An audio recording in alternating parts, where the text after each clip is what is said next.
Menon, who is support 2. Dragon SpaceX, we're on backup sensors. Repeat HUD checks.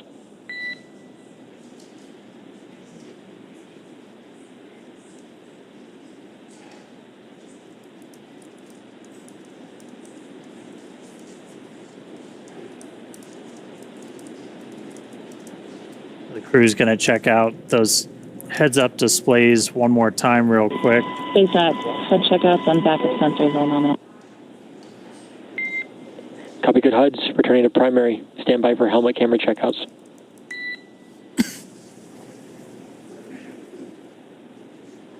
On that heads-up display, they'll be able to see the O2 flow timer. That's kind of like our mission clock, essentially. Like once the O2 has started to flow to their seats, and they know they've got about an hour and 50 minutes, just under 2 hours for the whole time. They'll be able to see their suit pressure, temperature. Basically, it's a way to kind of keep an eye on things. And we were talking about it a little bit, Mike, but on the EMU is a little bit different. Yeah, the EMU is certainly different. A lot of that kind of information is on a display right in front of you that you have to kind of look down to see, and it can be pretty challenging to see. In fact, a lot of the information you have to use a mirror on your wrist to be able to read it and know what you're controlling as well. You mentioned the timer. Of course, we don't have that kind of information on ours, and I'm not sure I'd want to know that because I'd feel the pressure of, hey, I got to get a lot of things done and I'm running out of time. Yeah. All right. So they're going through these HUD checkouts again pretty soon. Dragon SpaceX powering on helmet cams. We're going to get the helmet cams powered on. Again, give you that kind of look right over their shoulders. Yeah, pretty excited for these. We've seen them utilized during the training sessions that the crew has undergone, and we're so excited to see them live today. Yeah, I tell you, the helmet cameras, I mean, it's going to be fantastic views, right, that we're all going to love. But there's also a very important role for those cameras as well. Like when we have the same thing, we have helmet cameras with the EMUs, and what it allows is your ground team. Dragon SpaceX, suit cameras powered, confirm good health.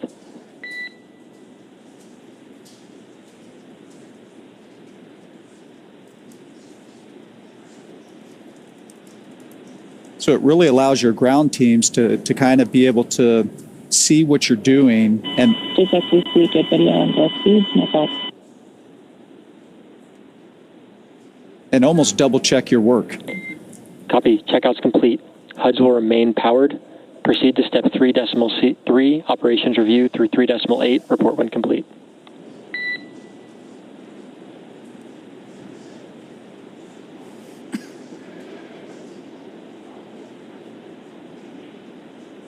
All right, so we got through HUD checks, we got cameras on, powered, ready to go. So right now the crew is going to go through, they're going to do kind of a final review of all of their procedures.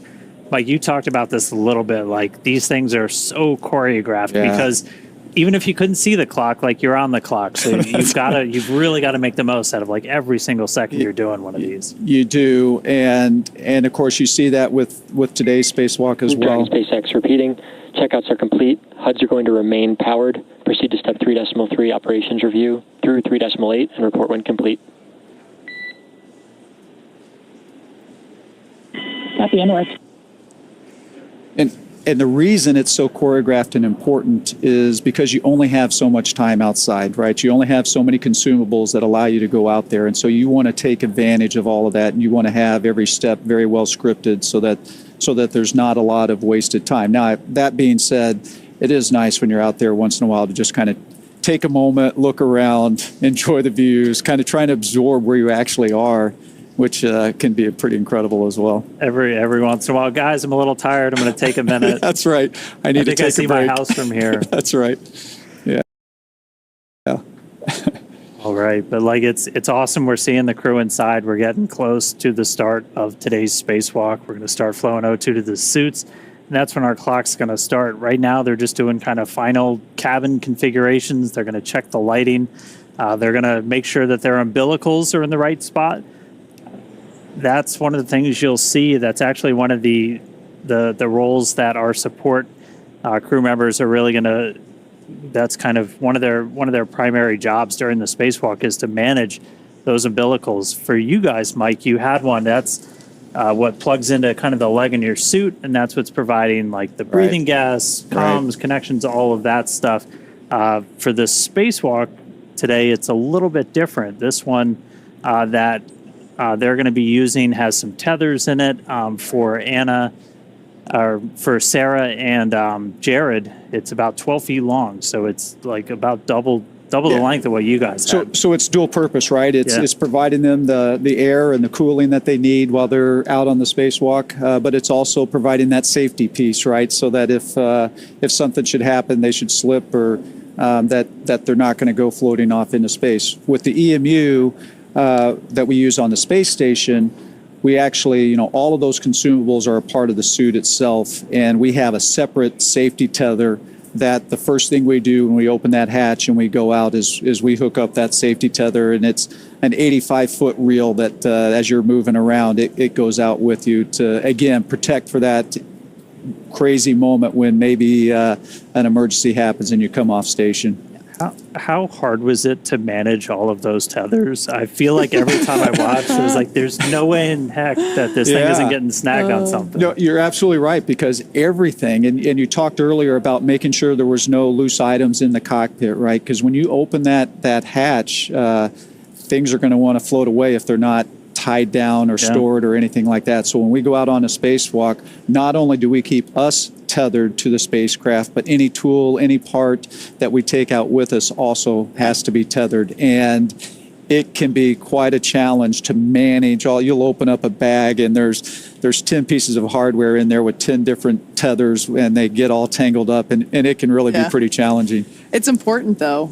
We simplified that a little bit for this mission.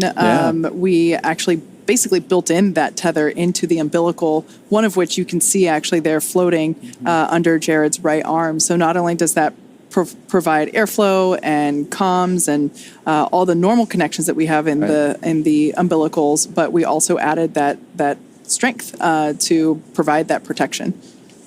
Yeah, and the managing of that tether is extremely important, because as they go out, if it can get tangled up, and you actually see Sarah there kind of moving around, right? It's very easy in this environment where you're floating.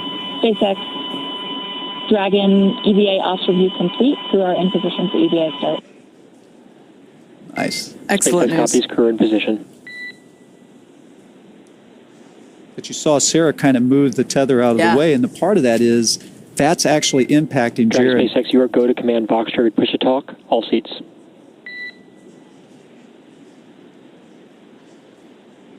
Copy, and more.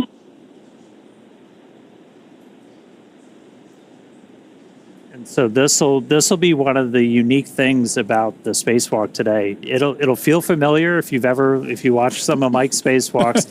The crew is going to go over to what's called Vox. Push to talk is set. Go for comm check. EV1, comm check. EV2, comm check. Support 1, comm check. Support 2, comm check. SpaceX copies all, good comms, all 4 crew. SpaceX copies all, good comms, all 4 crew. So essentially now all of our crew are on open mics. They can all talk and hear each other, and they can talk to the ground. And so you're going to hear a lot more chatter start to pick up. Once we start the suit pressurization, you're going to hear almost like a sound. That's just the air starting to flow into their suits. How loud does it get inside your suit?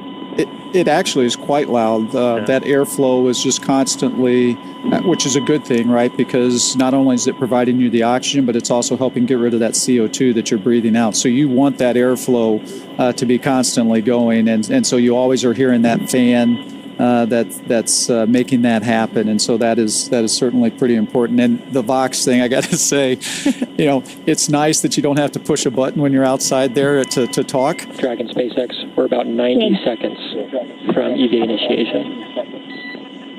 Got some fist bumps going on. Yeah.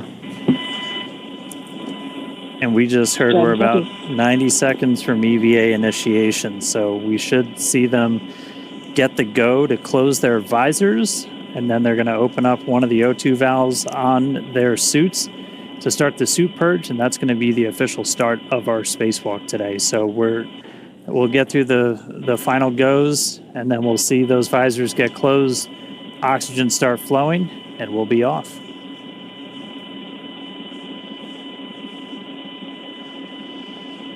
I love how everyone looks so calm and collected right now. I think that's a great visualization of just all the extensive training that they've gone through to get to this point. This has been years in the making. I'm sure they're excited, but everyone's focused. It is an interesting time right now, right? Because one of the hardest parts I always found about Dragon SpaceX. SpaceX is go for spacewalk operations. Report visors down, ready for secondary O2 flow initiation, and crew is go for spacewalk. Verify your visors are closed.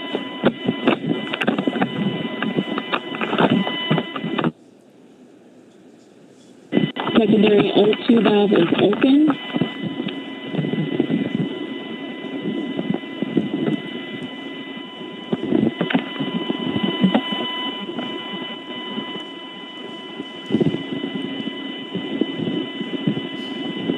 And that you are go for the EVA. EV1 is go. EV2 is go. Support 1 is go. Support 2 is go.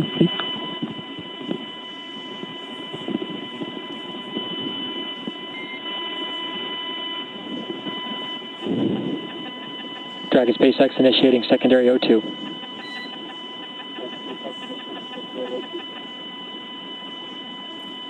And with that news, our EVA has begun.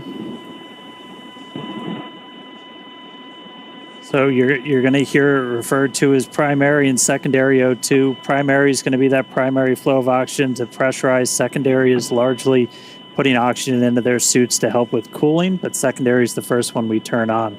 And so our O2 flow timer has started. The EVAs start at 3:12 a.m. Pacific. I'll do the math on UTC in a little bit.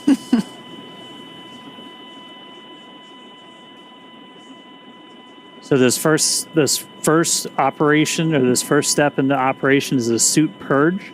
So inside their suit, obviously when the visor is still open, it's still a nitrox environment. It's the same as the cabin.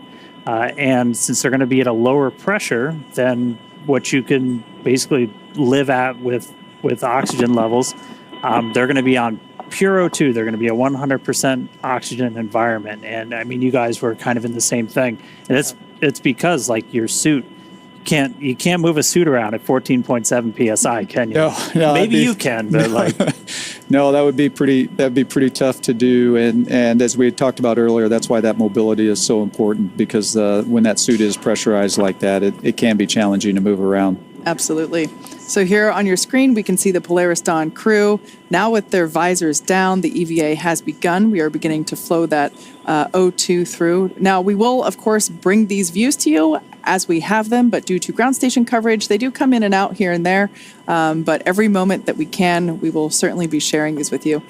I also wanted to point out quickly that the window near Kid's feet was so much brighter than it was just even 5 minutes ago. We're going to be seeing that in stark contrast as soon as we get the EVA, or with the hatch open and EV1 out there. Yeah, it's kind of interesting you mentioned that, because as you're going around the Earth as fast as you are, right, in 30 minutes or 45 minutes or so, you can be passing in and out of that sun and going into shadow. And so that brings its challenges as well, because the temperature can change pretty drastically just in those transitions from night to daylight. And so it's an interesting moment when you're passing through that time. That's actually one of the reasons that the visors have this new coating on them, different than when you wore a similar helmet.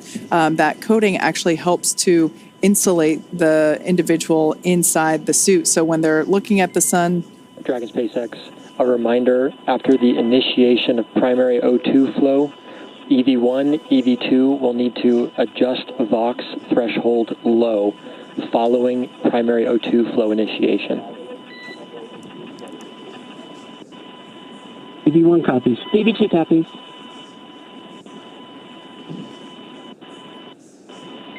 Dragon SpaceX, secondary flow purge complete. Close secondary O2 valves and report ready for suit pressurization. EV1 closed. EV2 closed. Report 1 closed. Report 2 closed. SpaceX Dragon is ready for suit pressurization. Initiating primary O2.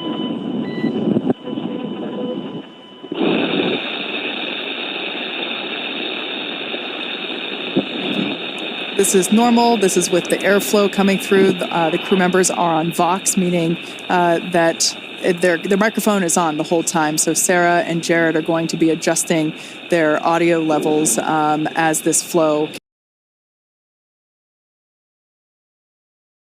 continues to help regulate that. Yeah, the Vox will kind of attenuate, so it'll sound like this now, but as we get through the spacewalk, it'll kind of come down, and you'll just hear voices a little bit more clearly. Their voices are actually going to change too. Like, did that happen to you? Did that throw you, Mike, the first time you heard that? It absolutely did. Yeah, because you're talking and you're going, "Who is that?" Right? 'Cause you don't realize how much different it can sound. Yeah. Your voice can sound in that lower pressure environment. Yeah. Speaking of lower pressure, we can see the pressure changing there with the telemetry in the bottom left-hand side of the screen. So we can see that suit pressure going up, and we're able to keep tabs there as well with the Dragon pressure. So Dragon on the far left circle, that's the pressure within the cabin, and then suit, obviously that's the pressure within the suits. So we'll actually be able to, and I think we've kind of been able to see it already, that these suits will inflate a little bit, look a little different. And we were talking about the visors before, so when they're in the sunlight, that coating will help keep them cool and not overheat them, and then when they're in shadow, it'll help keep them warm. So. And it's also like your sunglasses as well. Yeah. Right? Serves that purpose.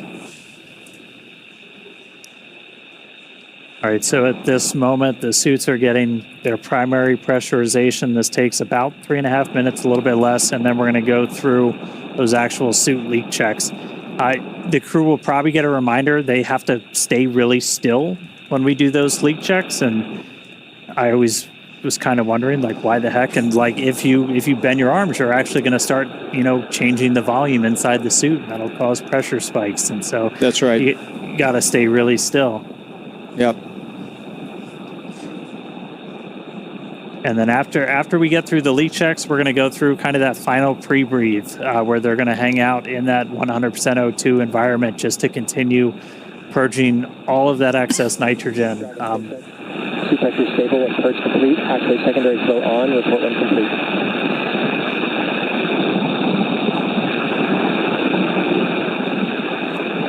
EV1 open. Report 1 open. Report 2 open.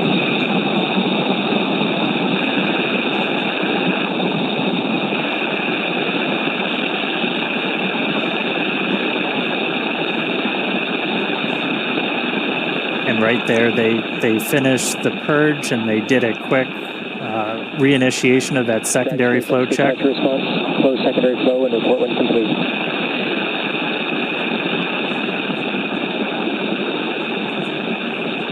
EV1 closed.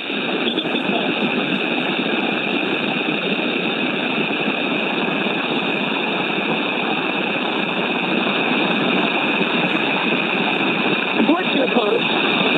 Report 1, are you closed?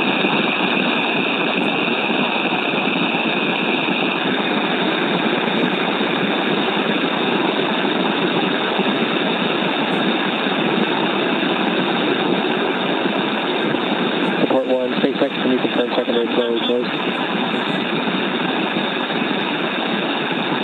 These handles that we see Jared holding on to, these were one of the additions or customizations for this mission that we talked about earlier.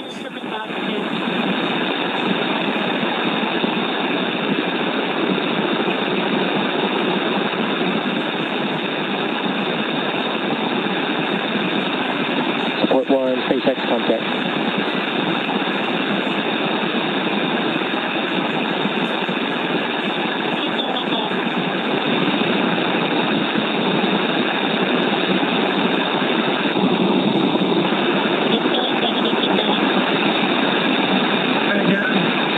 Roger. All right, copy. Got support 1.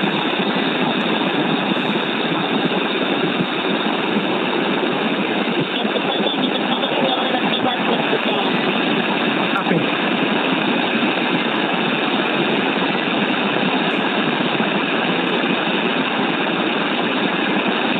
Dragon SpaceX beginning seat check evaluation and then still for the checks.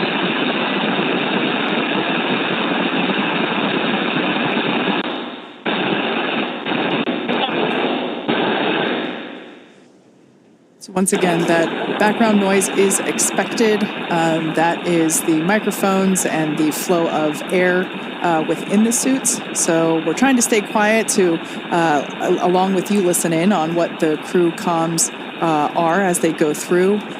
We're also going to get views in and out, as we mentioned before, due to ground station coverage. Continuing suited preview.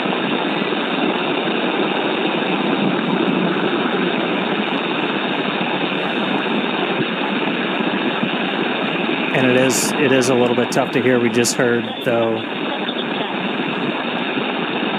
that we got 4 good leak checks on their suits, and now they're going to be in this final suited pre-brief. And so again, this is going to last about 19 or so minutes, and this is just to do kind of that final, get all of the excess nitrogen out. And we started pre-breathe just two hours after they got on orbit, just by gradually lowering the pressure. And I mean, pre-breathe, that's something that kind of evolved over time with the space station. Where were you when you were doing your spacewalks? Yeah, so we were past the kind of the camp out phase of pre-breathe. But that's how we used to do it. And it's very similar to what the Polaris Dawn crew has been doing over the last couple of days. We'd actually have astronauts stay inside the crew lock overnight at a lower pressure, just like they did when they first got on orbit. Now we've moved on to, we do it the day of. It still is a long day. We start about 6 hours prior to going out the door, but it's not 2 days prior. It's worth noting along the lines of training and how the crew prepared for this mission that all 4 of our Polaris Dawn crew members and some additional Polaris and SpaceX crew members actually went into a vacuum chamber and tested these suits out and spent a bit of time at lower pressure just to help learn what that feels like and get used to it. Well, and I think the other thing that's important about that is it's real, right? It's the first time that you're in that suit and it's actually a vacuum around you, right? And there's just something mentally that I think is important to put people through those moments before you actually have to experience the first time in space. Yep. We saw some of the unique ways we train the crew for this. And I mean, training for space station spacewalks, I'm still really upset I never got in the pool. That looks like one of the coolest parts of being an astronaut is not being in space, but just doing some of this training. Yeah, Dan, I tell you, I can still remember the first time I stuck my head underwater, not in the suit, but for diving. But you can hear the comms of everything that's going on through the water like that, and it just gives me goosebumps to think about that. It was a really neat environment, but it looks like these guys had a pretty neat way to train as well with the harness that would hoist them up and out and all of that. That's pretty impressive. Yeah, we definitely created some rigorous new training for the best we could simulate an EVA while still on Earth with hoists and it was a lot of fun to watch them train. Yeah. We'll be back on board with cameras in 3 minutes. So our core just called up. We'll get views back on board in about 3 minutes. As Kate talked about earlier, we're using ground stations for our video coverage. All of our communication with the astronauts are through TDRS, so tracking and data relay satellites. So we'll have constant audio, but that video, we need those ground stations. But right now they're in that pre-breathe. That final pre-breathe still. We started our spacewalk about 13 minutes ago. We initiated O2 flow to the suits. That time was 3:12 a.m. Pacific, 10:12 UTC. I did some quick math. Took me 13 minutes to do it, but I did it. So once they're through this pre-breathe, we're going to start getting into some really exciting parts of the spacewalk. And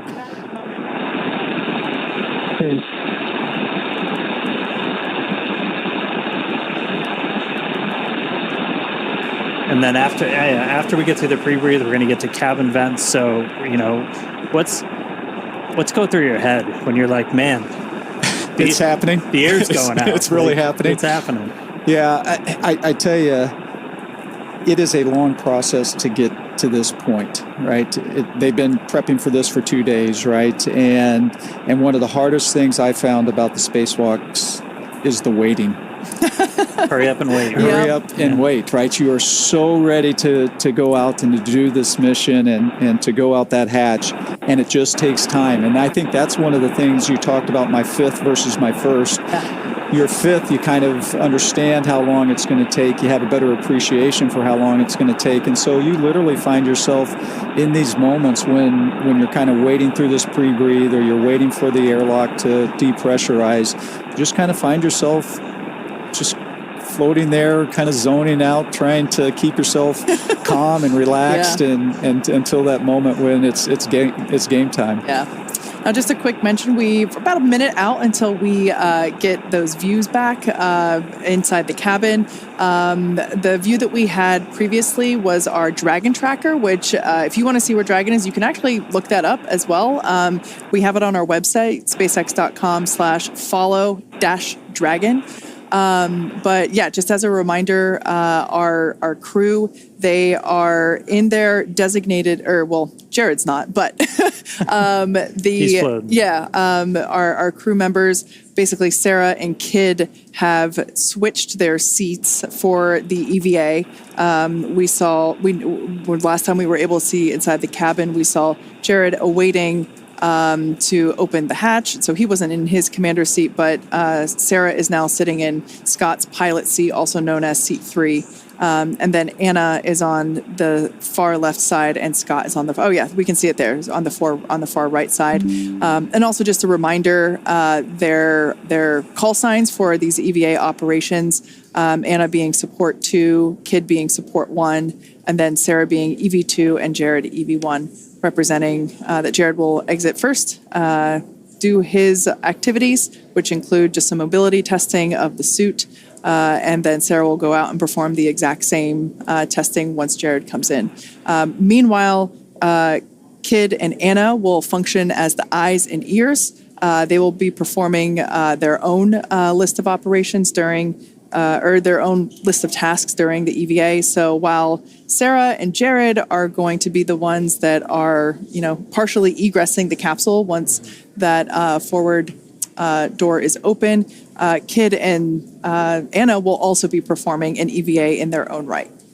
That's right. And we talked about it earlier, first time 4 people exposed to the vacuum of space. There's a lot of firsts in this. That's going to be a really cool first, not just for us and Dragon. But we are going to be getting views back really soon. We're, again, just in that final pre-breathe step right now.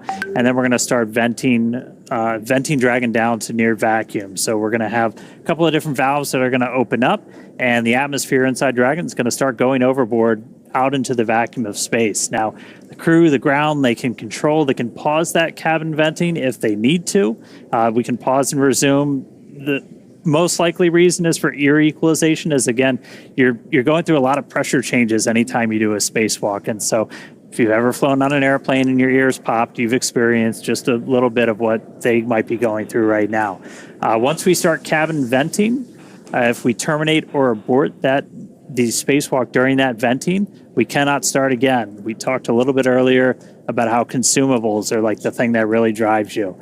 And for us, we don't have great big airlock with this, with a full station's worth of oxygen and stuff like that.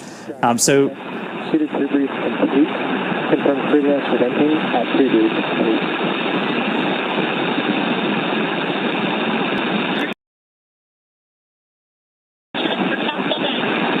EV1's go.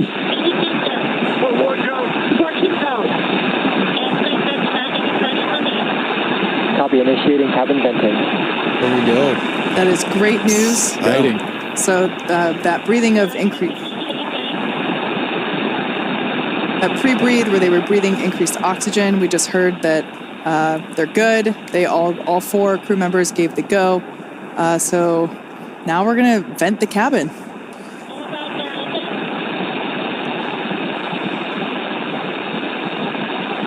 Yeah, in total, this will take...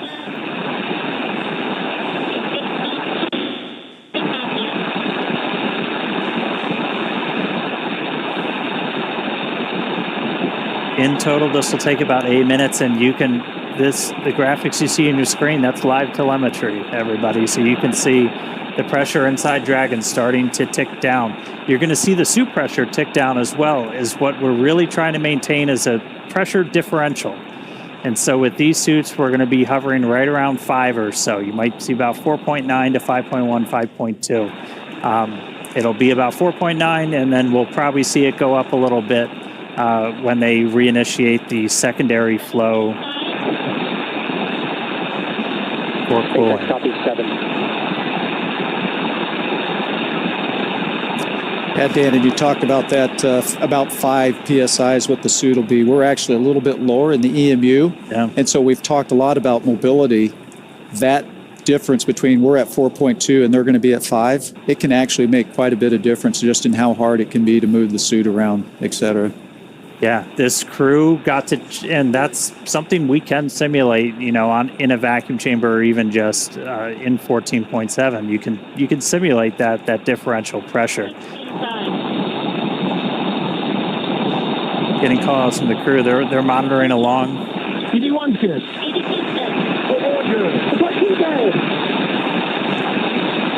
We're going to hear that We're going to hear that chorus pretty frequently, where you do those kind of frequent, almost like check-ins. And I know you guys did something kind of similar where you would have to pause and, check your gloves, that kind of stuff. We did. I will tell you, one of the interesting things watching this live right now, the difference is how quickly the depressurization is happening here versus what my experience was. And so you talked about being able to clear your ears and all that. You're not giving a lot of time for your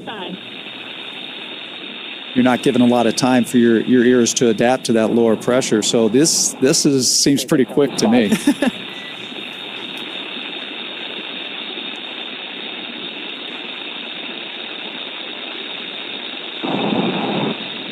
Yeah, breaking new ground with this, new suits, new operations for everything.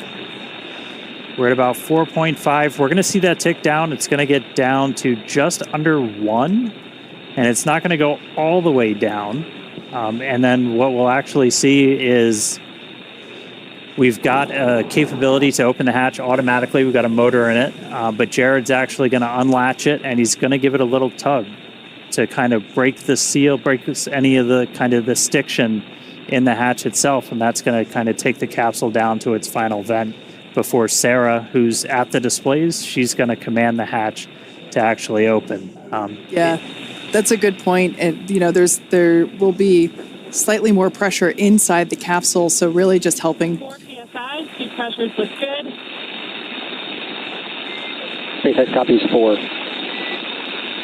So Jared really can't open the hatch all in one fluid motion, so we will see him release that pressure slightly before being able to open it completely.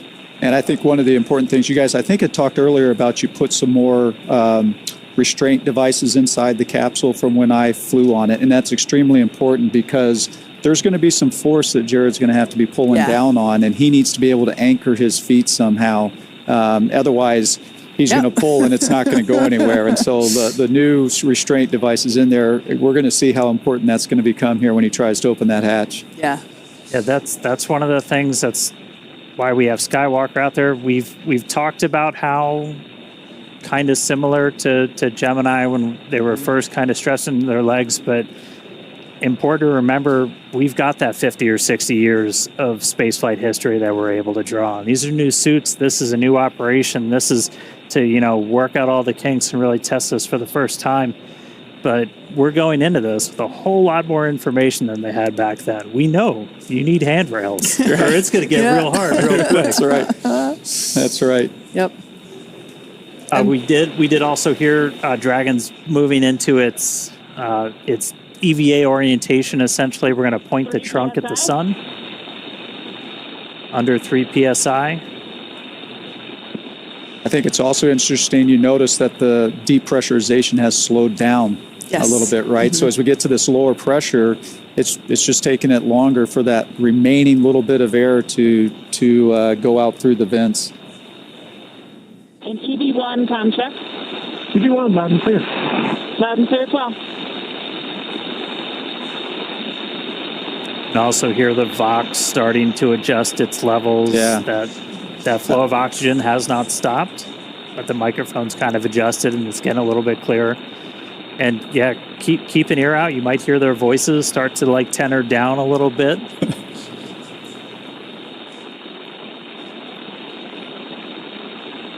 I do think that's an important point, Dan, that how important comm is, right? And when it's compromised a little bit just by that extra airflow and the Vox not keeping up with it right away, how challenging it was just to hear those calls, and they can be some pretty important calls. Of course. Comm is just critical. We can see Dragon capsule now approaching close to 2 PSIA. Like Dan mentioned earlier, that's going to get to just under 1. It's incredible to think that, the Dragon capsule in all of its power and glory and awesomeness, the new capsule is around their bodies, right? Yeah. That is what is going to protect them from the vacuum of space. And, just seeing how, even though it's puffed up and we know that it's, holding that pressure, it still looks so cool, for lack of a better word. TV1's good. TV2's good. Oh, we're good. Supply 2 dead. Yeah, you really have 4 mini spaceships in there. Pressure approaching 2 PSI. I guess that means we have 4 aliens in there too. Yeah, that's right. Dragon SpaceX, less than 1 PSI from hatch operating pressure. We have a TDRS handover in 2 minutes. We are going to wait until after the TDRS handover to command into hatch open prep. TV1 copy.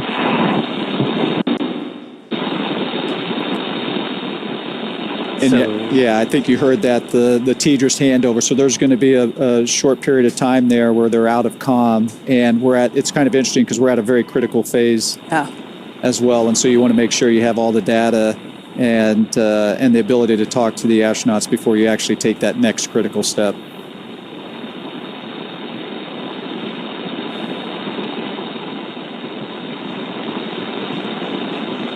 We'll see it. We're seeing that pressure continue to tick down. Dragon originally designed to be able to still operate in a vacuum. That was some of the emergency situations I know you trained for, Mike. We did make some modifications to this one to essentially turn Dragon into a functional airlock. We added some additional vent paths. We do use like some of the same ones that you guys use to like pressurize the vestibule and stuff like that. That are actually in the hatch, but we've got an extra one in there to be able to essentially do that depress as quickly as we did.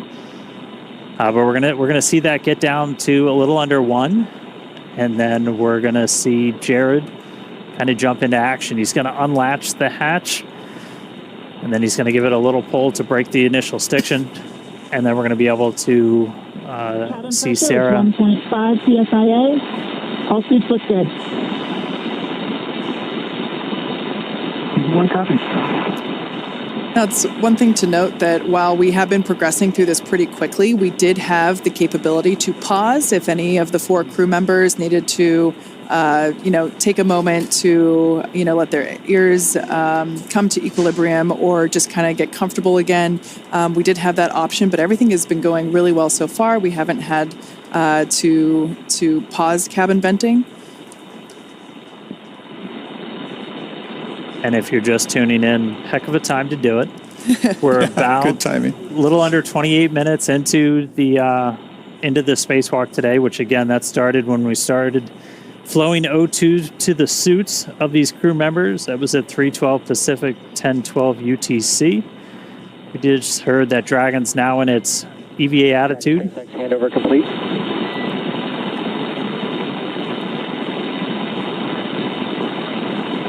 So again, we've got We've got Dragon's trunk pointing towards And the we are sun. with you on board, watching through the cross view.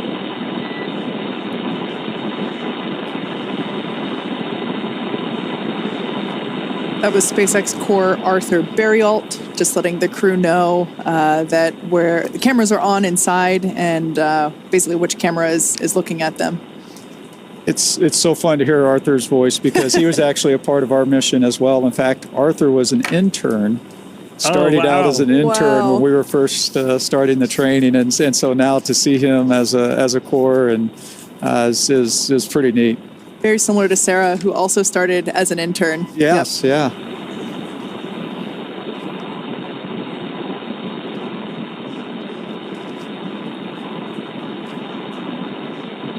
All right, we're coming up on 1 PSI. You saw the light change a little bit through that window as we're in our EVA position, trunk facing the sun. That's going to help us with thermal inside the capsule and on the crew suits.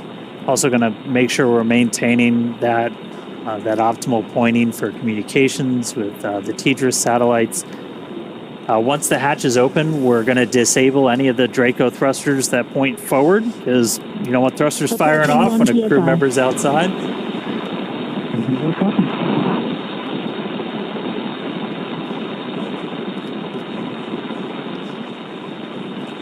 We're at 1. You can see the suit pressure is ticked down too. There's about 4.7 difference between the suit and the ambient cabin there in Dragon.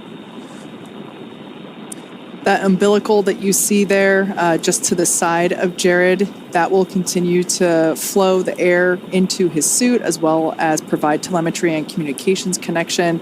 That's also where we have the safety harness built in as well, so it's able to... Dragon SpaceX, cabin pressure below hatch operating limit. Stand by for transition to hatch open prep. Here we go.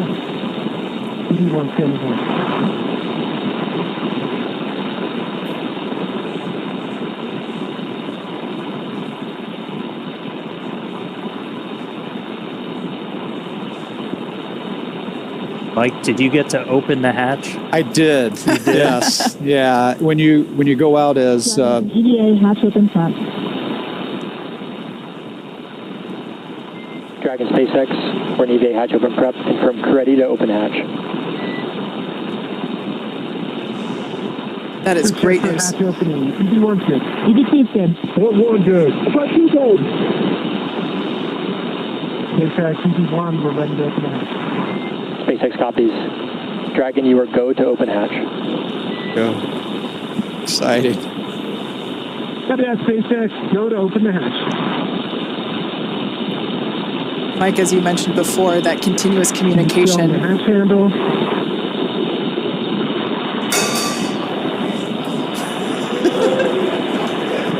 As you can hear, we do have a crowd gathering outside of Mission Control here in Hawthorne. In their excitement, somebody dropped a cup. We can see our Commander Jared Isaacman now turning the crank, which allows the that top hatch to open. We'll see him give it a pretty heavy... SpaceX EV1, hatch is visually indicating open. SpaceX copies. Stand by.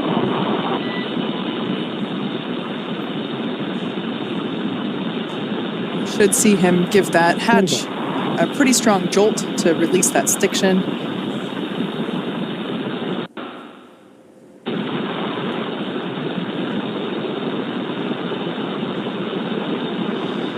Hatch is now unlatched.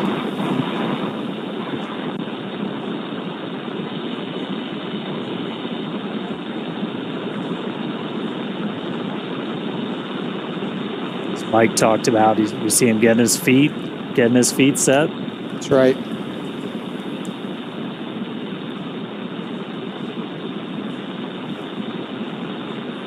Dan, you'd asked if I'd gotten open the hatch. So when you go out as EV1, just like Jared here as EV1, that's typically the role for you is to open that hatch. And You guys have to draw straws, fight over who gets. It's exciting. It is. It's very exciting. Yeah. Now, for those of you that have just recently joined, as you can see, we have successfully depressurized the Dragon capsule down to 0 PSIA. You see that in the bottom left-hand side, bottom left corner of your screen. Our 4 Polaris Dawn crew members have gone through the O2 flow, and we see Commander Jared Isaacman now standing by to open that top hatch. The nose cone is already open. It opened just shortly after the crew got into orbit. So, Dragon SpaceX target pressure reached.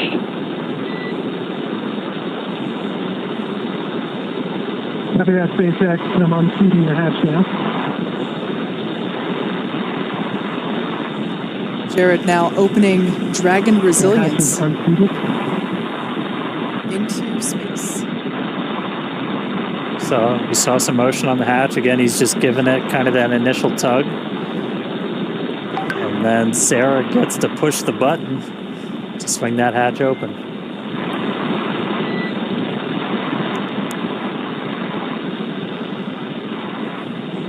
Much more movement there on the forward hatch.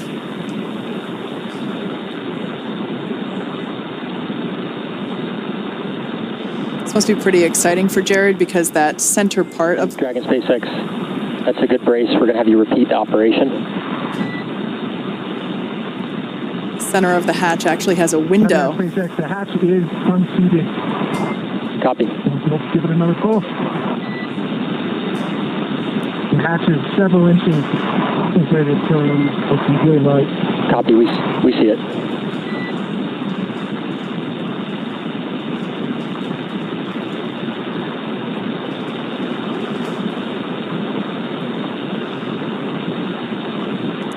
Looking out that tiny window there in the forward hatch, knowing he is going to have a much bigger window in just minutes.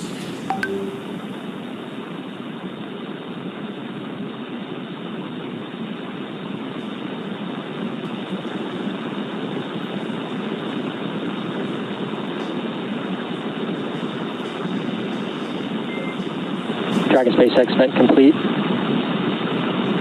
EV1 return to seat. And EV1 copies, transitioning back under the display.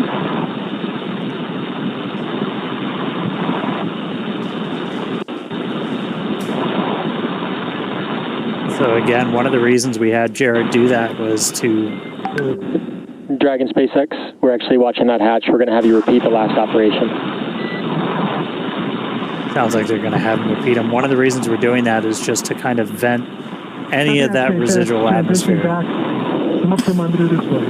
And EV1, you are go for manual hatch open. Sounds like we got our first audible of the day. As we said, that we can open the hatch. Opening the hatch manually. We could open the hatch. We could open the hatch automatically, or we can do it manually. And so they just gave Jared the go to open that hatch manually. So we just went out of ground station reach, so we'll get the views back. Wow. We'll get the views back real shortly, and then the hatch will get open. Hopefully we'll see a hatch open. And hopefully we see it. Yeah, hopefully we see a hatch open. The hatch is open. SpaceX copies, hatch open. That is fantastic news for those that... SpaceX EV1, I'm looking at the seals. Initial view looks pretty good. I don't see any bulges or indentations. Copy on hatch seal report.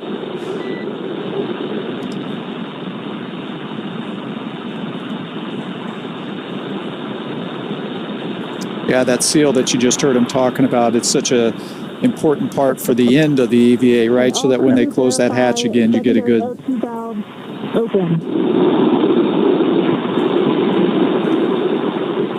Get a good seal of that.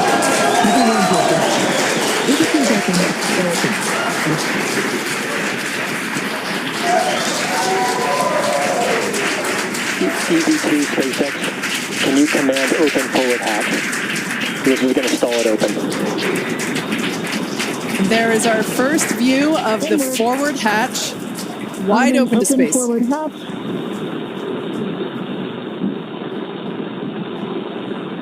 Execute.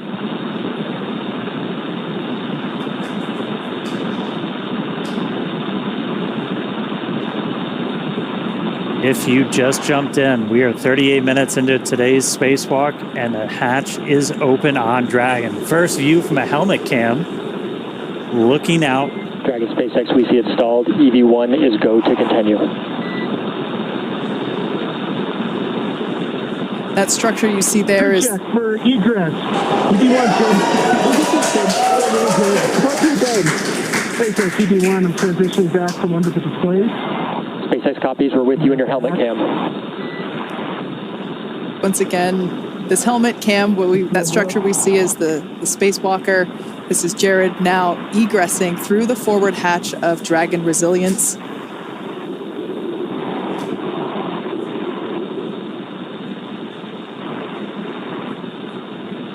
These are the first views of the first ever commercial spacewalk. I'm at the bottom of the mobility aid, progressing. I have a feeling the crowd is about to go wild. Good call. Approaching the top of the mobility aid.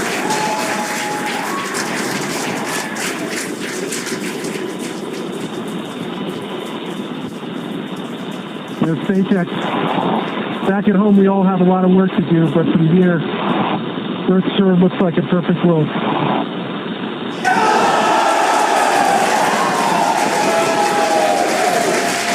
Nice, SpaceX. EV1, I'm going to step into Test Matrix 1. Single-handed mobility demonstration. Commander Jared Isaacman now emerging Copy, from... we're with you in Test Matrix 1, watching from the nose cone.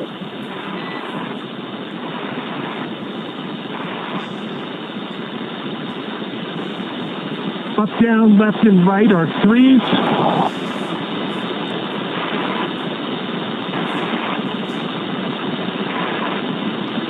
Pitch and roll are a 3. Yaw is a 2. Switching. Single-handed operations are fine. Static and with dynamic disturbance. Switching to left hand.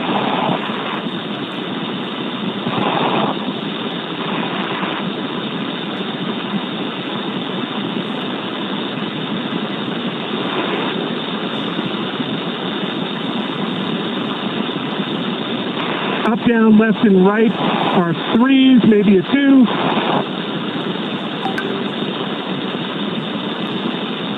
Pitch is a 4. Roll is a 2. Yaw is a 2. So these are the suit mobility checks that Jared is Single-handed performing. operations, dynamic and with disturbance, are all adequate. Test Matrix 1 complete. HUD check, 5.3 PSI, 48% RH, 33.9 Celsius. SpaceX copies Test Matrix 1 and HUD readout.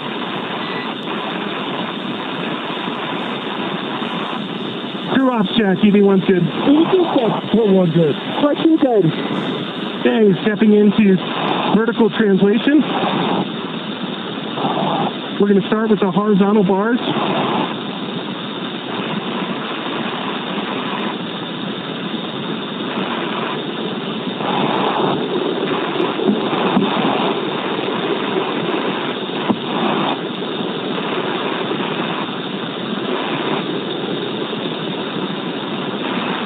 All right, we're going to transition over to vertical.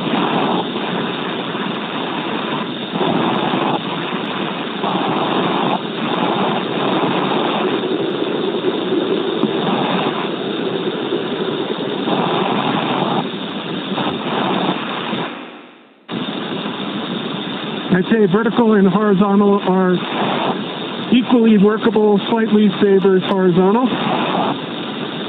I'm going to do a max reach. Left hand's at the top of the mobility aid. At the midpoint. You have good video?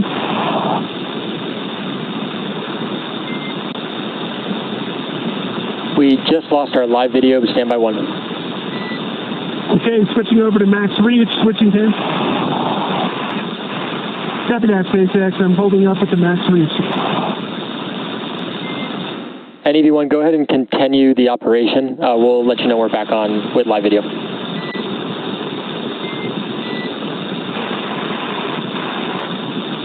Copy that.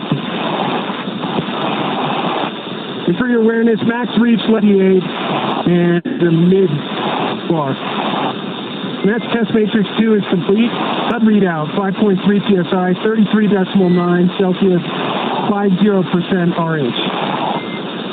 Copy, test matrix complete and HUD readout. Crew off check, EV1's good. EV2's good. We're good. Poteet good. Stepping into test matrix 3, And hands-free demonstration. EV1 SpaceX for ingress time. Go SpaceX. Recommended ingress time of O2 flow plus 7 minutes. Copy that. Ingress time, 7 minutes. And Dragon, we're back on live video from the nose cone. Copy that, SpaceX.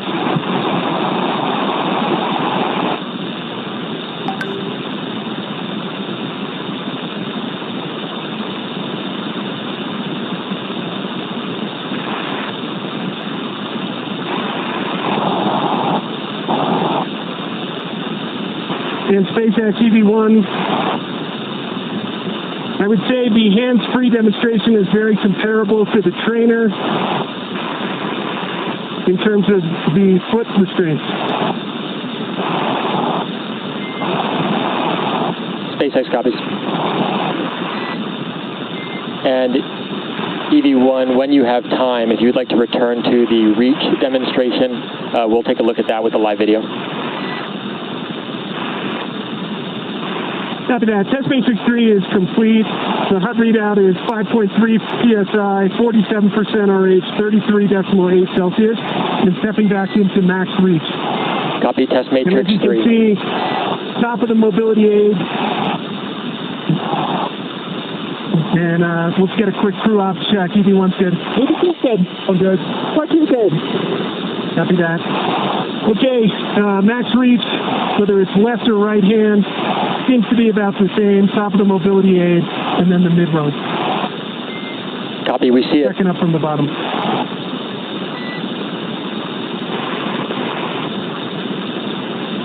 Any go back, SpaceX? Negative. We got about 1 minute until EV1 ingress. Copy that, 1 minute.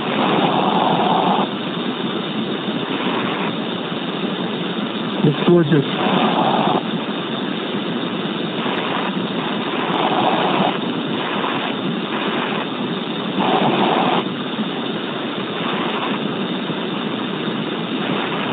You want to see advised to get the umbilical and right and right foot. EV1, we're checking out your helmet cam now.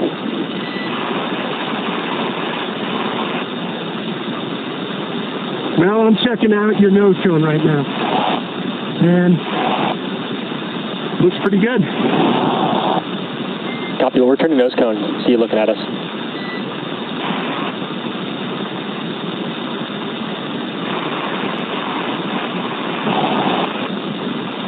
All right, we're coming up about that O2 flow timer time. Crew check for ingress. EV1's good. EV2's good. Poteet's good. All right. SpaceX EV1. Congrats for the huge team effort that it took to get us to this point. We know it's just the start. And I'm transitioning back into the vehicle.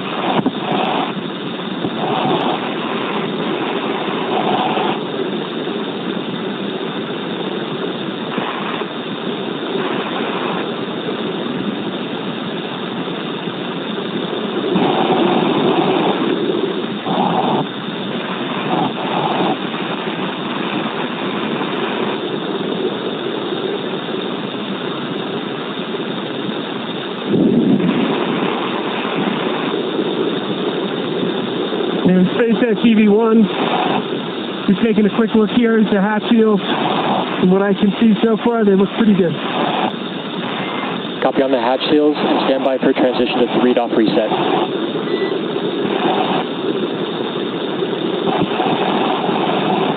Copy that, SpaceX. Good.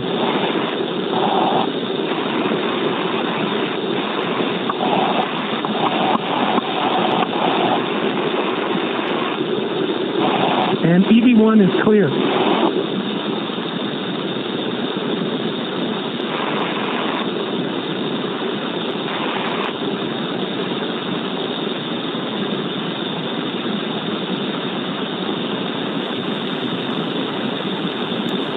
All right, so Jared back inside. We heard him going through what's called the test matrix. It's basically just a bunch of maneuvers using different hands, using the foot mobility. 3-off reset is in progress. Calling out numbers. Right now, though, we're doing, you just heard Arthur call up 3-off reset, so we didn't use any of the forward thrusters while Jared was out there. We're re-enabling them, putting us back in our perfect attitude before Sarah gets ready to go out the door. Fun thing to note, it's still not a perfect vacuum inside a Dragon. It's an open loop system, so oxygen is kind of getting dumped into the cabin as this is going on. So you got a higher pressure in Dragon than you have outside. So we're not worried about thruster pluming. Yeah. Now you mentioned Sarah, just like Jared, she will have 10 to 15 minutes outside, perform those same sets of mobility tests as Jared. Like we heard the Corps do with EV1, they will call out when there's 1 minute remaining. SpaceX, attitude reset complete. EV2, go for egress. There's Sarah's clear to proceed. Copy. Crew check for EV2 egress. EV1's good. EV2's good. All good. What 2 good? EV2 is going to go stand in the door and then step outside. Now this test matrix that Jared just performed and the one that Sarah's about to perform, they have both committed to memory in order to execute these. We saw it being done pretty efficiently. I can't believe how quickly that time went by. Mike, we were talking about how your spacewalks were hours and these guys only have 10 to 15 minutes and it just like that. Yeah, it can go pretty quick, and but fortunately, Test fields look good. I see a little bit of a bulge between 14 and 13.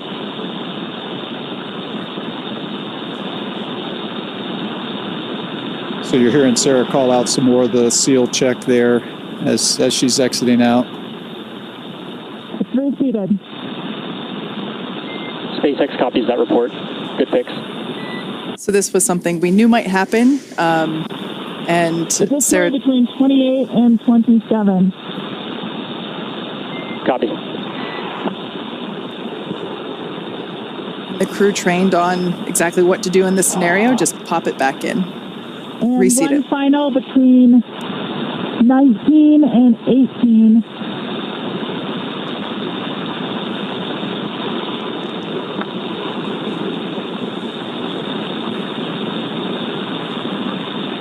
That might be best reseated with hatch closure. SpaceX copies. Can you repeat the location? After EVA complete.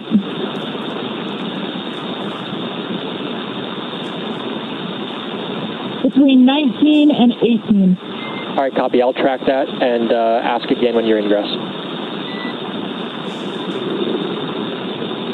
Copy. EV2 is proceeding with egress.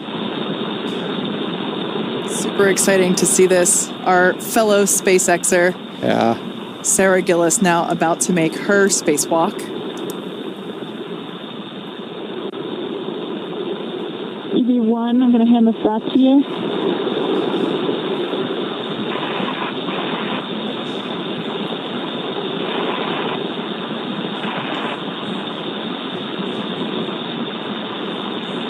Like we mentioned, Sarah will be performing the same set of mobility tests. So we will do the same. Try to stand by and listen to those comms.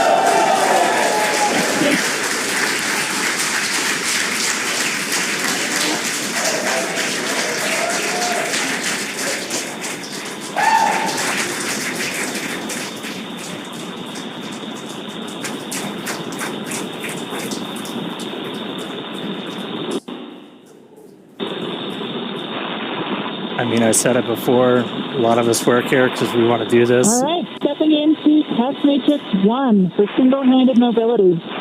Really cool to see one of our own out there. That's awesome.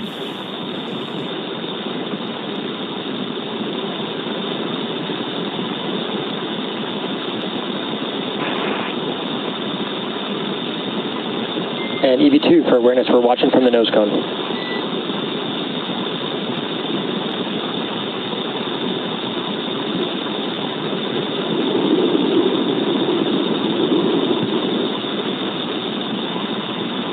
And copy all.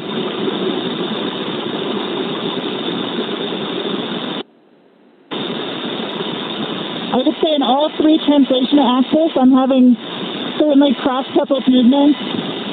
Forward, back, I am inducing a bit of a roll.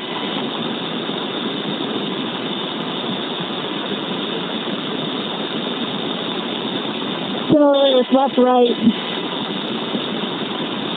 and up, down, a bit of a pitch, but all are achievable, rating of 3.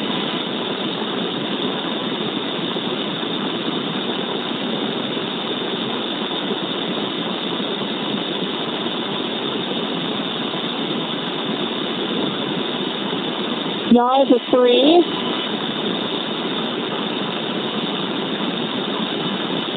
Roll is a 4. And pitch is a 3.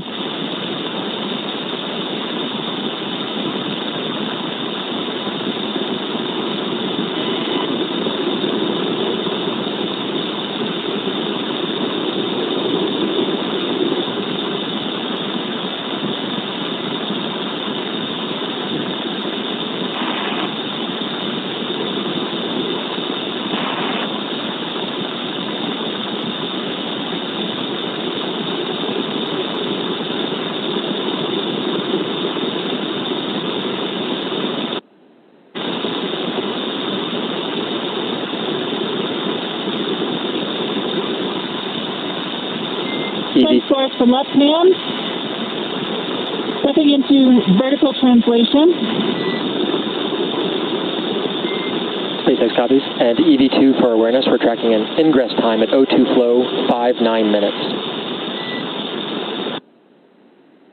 Copy, 5-9 minutes.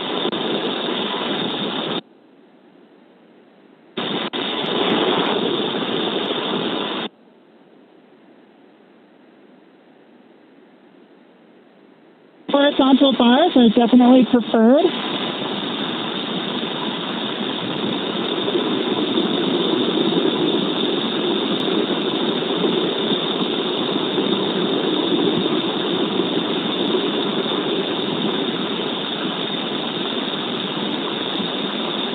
And I'm adequately able to stabilize my body with single-hand disturbances.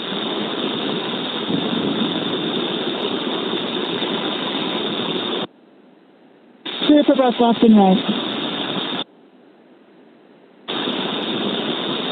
Stepping into max reach, do you have visual? Affirm, we have visual on the nose cone. Copy from bar 4 to bar 2, from top down.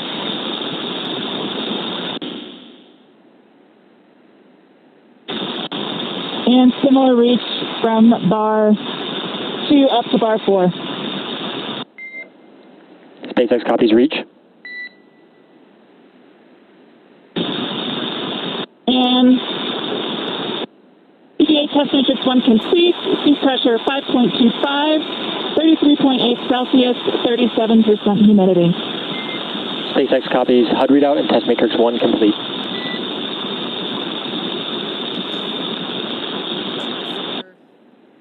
Copy, stepping into test matrix 2.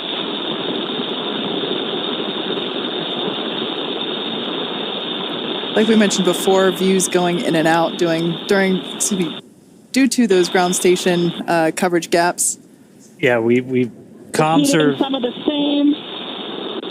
Comms are through satellites, but we've got ground stations for video on Dragon. As you can see in the tracker, we just flew over New Zealand. We're about to go right over the middle of the Pacific. No ground stations in the middle of the Pacific. Forward are actually pretty good.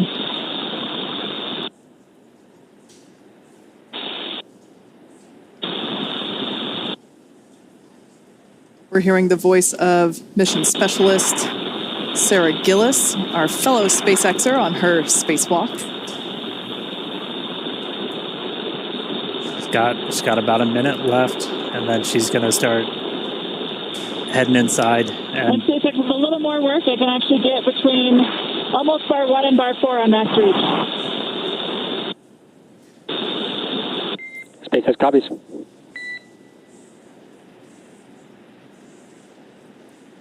And you could see the Earth dark, and we flew into like an orbital. All right, and test matrix 2, trying to combine them, so we'll call that complete. Sea pressure 5.27, 38% humidity, 33.7 Celsius. SpaceX copies, matrix complete, and HUD readout.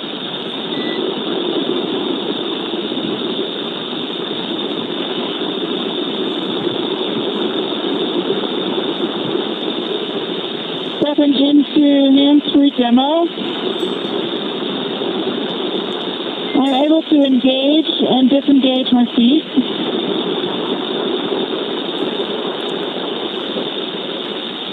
Copy that, EV2, and once you are able to engage, disengage, we'll actually have you start ingress. We're just over 5-9 minutes O2 flow.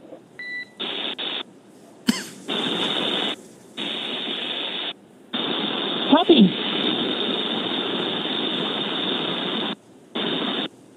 With that, EV2 is proceeding with ingress. Pre-check for ingress. EV1's good. EV2 is good. Good. 14 good. Copy. Coming on in.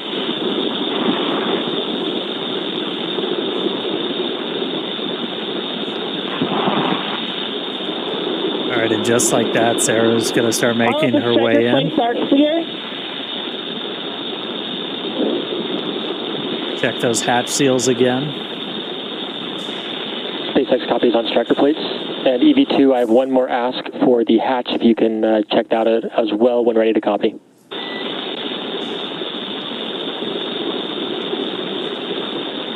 Ready?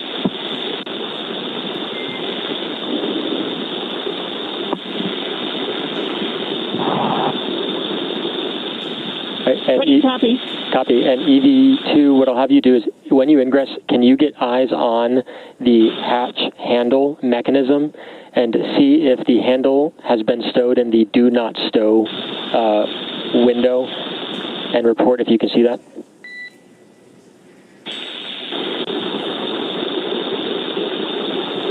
Check it.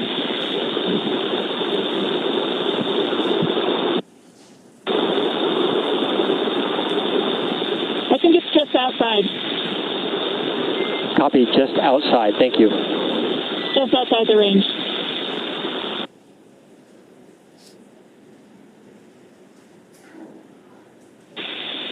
And for awareness, I do see a couple of those same points bulging again between 12 and 13.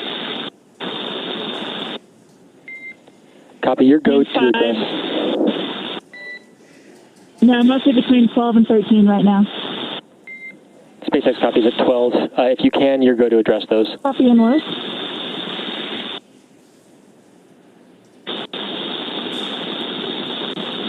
These numbers being called out represent the location around.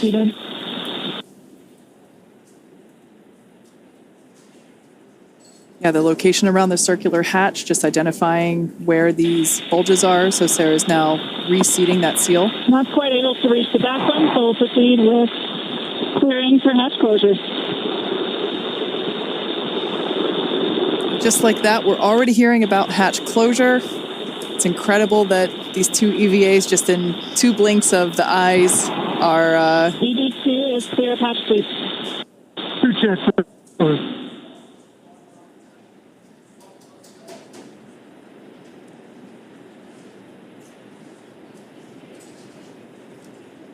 On your screen there is SpaceX Core, or Crew Operations and Resource Engineer. On duty tonight is Arthur Berrialt. This is the voice to the crew throughout their operations. Of course, you know, everyone has to sleep, so we have different shifts for Core. But Mike, your time in Dragon. Driving close. You're good? Copy. Deploying handle.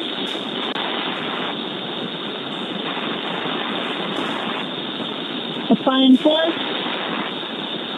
I'm closing.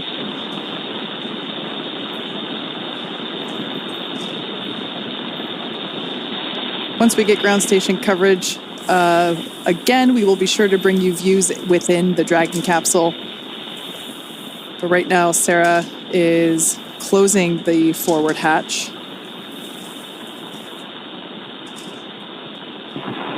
It sounds like we might give the motor a try. You confirm the hatch is visually indicating closed. Command hatches verified latch.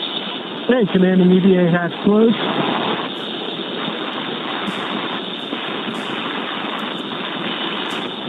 EVA hatch closed. All Dracos enabled.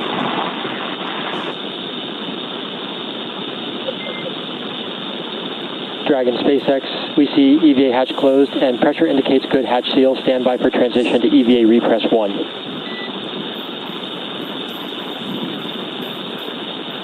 And EV1 copies. Everyone check secondary O2 valves closed. Copy. We're going to support 1 object. EV1 closed. EV2 closed. 4-1 closed. 14 closed.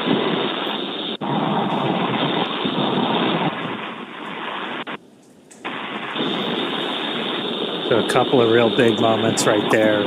Sarah was able to make sure. SpaceX, we We're in copy. EVA repress 1. We copy secondary flow is closed and agree. EVA repress 1.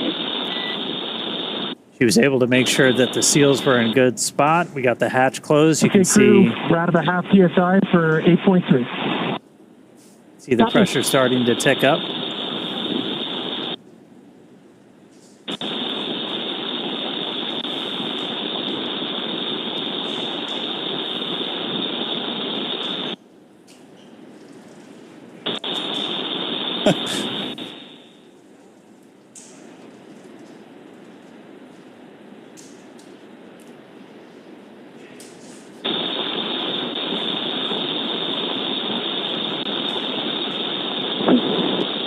Just a final confirmation. Everyone confirm secondary O2 valves are closed. EV1's closed. EV2 closed. 4-1 closed. 14 closed. Copy that. And we're through 1 for 8.3. All right, so each of the crew just closed those secondary O2 valves on their umbilicals. Again, that was primarily for cooling during the spacewalk itself. Suit's still pressurized by that primary. And now we're going to start to see the pressure tick up inside of Dragon. Right after they get the hatch closed, they're able to do kind of an initial pressure check. Because again, oxygen, it's an open loop system with these suits still flowing into the cabin. You're able to see positive pressure response showing that the cabin, the hatch was closed and was sealed. We'll still do a leak check on our way kind of back up to our nominal cabin pressure. So we're going to continue ticking up until we're about 8.3 psi, and then we're going to transition into the second phase of our repress. Really the difference between repress 1, repress 2 is how frequently we're injecting atmosphere, as kind of the repress is also pretty unique with Dragon. We're repressurizing with just nitrogen right now, which is a little bit unique. Obviously you have nitrogen and oxygen in your atmosphere. With this, we have O2 flowing into the cabin through the suits, so we only need to add nitrogen. So we're able to just basically add a bunch of that to really start getting your pressure up. O2 continues to flow into the cabin through the suits, and we're going to continue pressurizing until we're pretty much right back at our 14. Fan 1 coming on, medium speed. Right at about our 14 or so PSI. And we're also looking at what the partial pressure of oxygen is, because we want to make sure the crew takes helmets off and everything, that plenty of oxygen in the cabin. And then we're going to change that injection rate to just help with the mixing. Is microgravity, everything's harder, everything's on hard mode, and you don't just have natural convection. So space station, I think I've heard it a bunch of times, Mike, like you just constant noise of fans. That's right. Almost. Yeah, there's you've got to continually recycle that air, and one, to help get rid of the CO2, right? Because as they're taking in that oxygen, they're breathing out the CO2, and we need to get that out of the system, which is another important reason to have that air constantly circulating. Yeah. Man, that felt really quick. It did. That was really cool to see them outside for the first time. And what they were actually doing out there is a bunch of pretty simple tests as it looked, but like this is just learning how the heck do you move, because like just moving around in microgravity is tough, right? It is tough. Dragon SpaceX, we're about 2.5 minutes from Tedra's handover.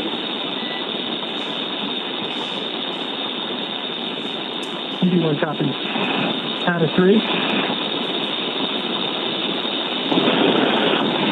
Yeah, that movement is tough, and there is a big difference just of moving around when you're in your short sleeves like we're inside the capsule, and when you put on that spacesuit, it's much more challenging to move around with that on. Yeah, and what they were really doing was just kind of like you put your hand on Skywalker, and then you're changing your pitch, you're doing translation up and down and everything. And then the one that I think is kind of cool is max reach, because like just going like that is, not easy. Yeah, and I think one of the other things I thought was interesting is you heard, I think it was Sarah, talk about the horizontal rail versus the vertical and how much easier that was for her to grab onto or utilize versus the vertical one. So simple things like that, for us, it not a big deal. Yeah. But out there in the vacuum and in the microgravity environment, it does become a much bigger deal. And Dan and I, we've never been in space, so we certainly appreciate all of your expertise that you'd be able to share with us throughout this morning's operations and contributing your 2 cents. Yeah, no, thank you. It was great to be here. Just an incredible moment, not only for the Polaris Dawn, for all of SpaceX, and really for humanity, because it's just one of those small steps that's taken us that much closer to being that interplanetary species. So thank you very much for having me around. Our pleasure. You're welcome back anytime. Excellent. All right. Good to see you, Hopper. Yeah. Thanks. Bye-bye. All right, so repress is continuing. We're a little over 4 PSI right now. Again, we're going to keep that going up until we're a little over 8, and then we're going to change our repress rate. We're basically just going to be injecting nitrogen for shorter periods of time. That's just going to help that atmosphere mix as we get the crew kind of back up to their normal cabin atmosphere that they haven't actually been at for the last couple of days, because we started this whole process like right after we got on orbit. Yeah, it was almost like we launched them and gave them 2 seconds to acclimate and enjoy their cute 0G indicator, and immediately stepped into the pre-breathe in order to prepare for today's activity. And really, like you said, let them acclimate and let their bodies adjust. And, the success of that really was demonstrated today by the fact that we were able to step through all of the steps today without having to take the optional and available breaks to allow the crew members to adjust during... Oh, sorry, I thought we were going to get something there. Yeah, we're box getting coming in. The Tedra's in and out, so we'll get it back. But. So just the fact that all 4 crew members were able to just go right along and didn't have to pause as the option was available, I think it's a testament to the preparation that they did before and during. Garage check, EV1 good. EV2 good. 4 good. Part 2 good. Just heard a quick check-in from them, so we're going to keep counting the PSI up until we get to about 8. We are going to do another leak check on the way up to our nominal cabin pressure. As you introduce atmosphere, you're introducing temperature changes, not just pressure changes, and so we'll get to a nice, pretty stable point when we're at 8, and then we'll let it hang out there for a couple of minutes, let the thermals kind of cancel out. That'll take about 5 minutes to do that. This obviously has to be done to make sure we've got a really tight seal with that hatch, as before we let crew get out of their seats, move about the cabin, anything like that. Want to make sure Dragon is fully recovered. We just use Dragon as an airlock. Yeah, and actually the info that you were talking about, you see it there on your screen live with that telemetry there in the bottom left and bottom right hand corners. We can see the Dragon capsule and the suit pressures continuing to rise. It is incredible that we've only been in the EVA for 1 hour and 13 minutes. It flew by so quickly. 6 on cabin pressure, approaching 1 psi on PCO2. I'm sure for Jared and Sarah, it flew by even quicker. Yeah. We just heard Jared call down. We're coming up on 1 PSI for PPO2. So what we're really tracking before we give the crew the go to get out of their suits is both the actual, like just the straight up, what the absolute pressure is inside, but also what the partial pressure of oxygen is. We want to make sure you don't have a hypoxic environment inside. Basically, you want to get them. They're going to be pretty much right back at the atmosphere that we're walking around in right now before they get their suits off. Our EVA clock's going to continue to count until we hear the call for EVA operations complete from our core Arthur Burial. That's going to come once we are done with the repress operation. We'll see a couple of other things happen with the suits. They'll do kind of a final washout of the pure O2 environment in the suit using nitrox before they get out. Nitrox being that same air mixture that you have in your scuba tank. If you've got any scuba divers out there, that nitrogen-oxygen mixture. Nope, still just air. They're just going to keep psyching you out.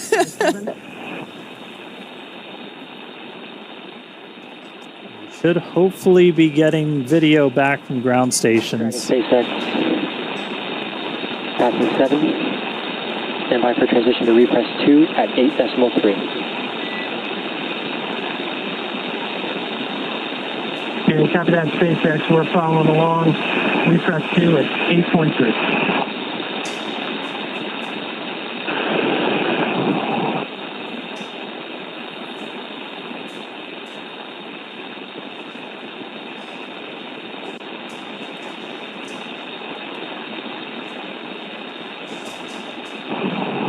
Yeah, so once we transition to repress 2, once we're at about 8.3 PSI, we'll stay there for about 2 minutes. And then once the cabin gets up to 9, we're going to pause the repress and we're going to do a cabin leak check. This is another kind of critical check. We did the initial one after they closed the hatch, where you're able to do just kind of a, let's look at the pressure. Is it increasing at the rate we expect inside Dragon? Yes, it is. And so we were able to confirm that seals and everything looked good. We're going to do another leak check now that we've got more pressure inside Dragon, just to really make sure that we've got a good seal on that hatch before we finish the operation. Coming up on 8.3. We should be hopefully just about a minute and a half or so away from ground station, so might get those views back inside of Dragon. Yeah, it would be great to see them post EVA. Now, just like when we were depressurizing the capsule, there was the option to pause. EVA repress 2. Crew ops check, EV1 good. We're good. And yeah, that comms that we're hearing. About a half PSI before we get to the leak check. Dragon SpaceX is with you, 8.5. monitoring for leak check at 9 PSI. The continual checks with all 4 crew members to make sure that everyone is good. If the answer to one of those checks was no, there would be an option in this repress sequence to pause, possibly to reduce the, allow for ear pressure equalization.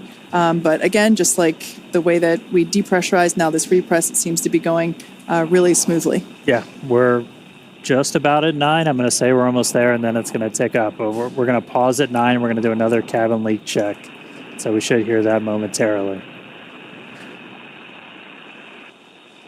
All right, we're in EVA repress 2, stop.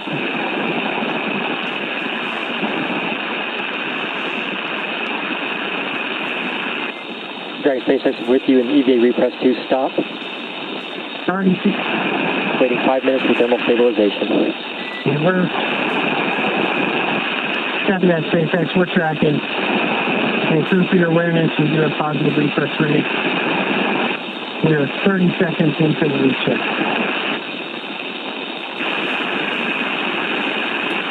Like we mentioned earlier, right now this repress is being done with nitrogen. once we For get your awareness, PPO2 is 1.35, halfway there. the suits are still flowing that oxygen, and in a few minutes we will begin to flow. We'll do a flush of nitrox into the suits.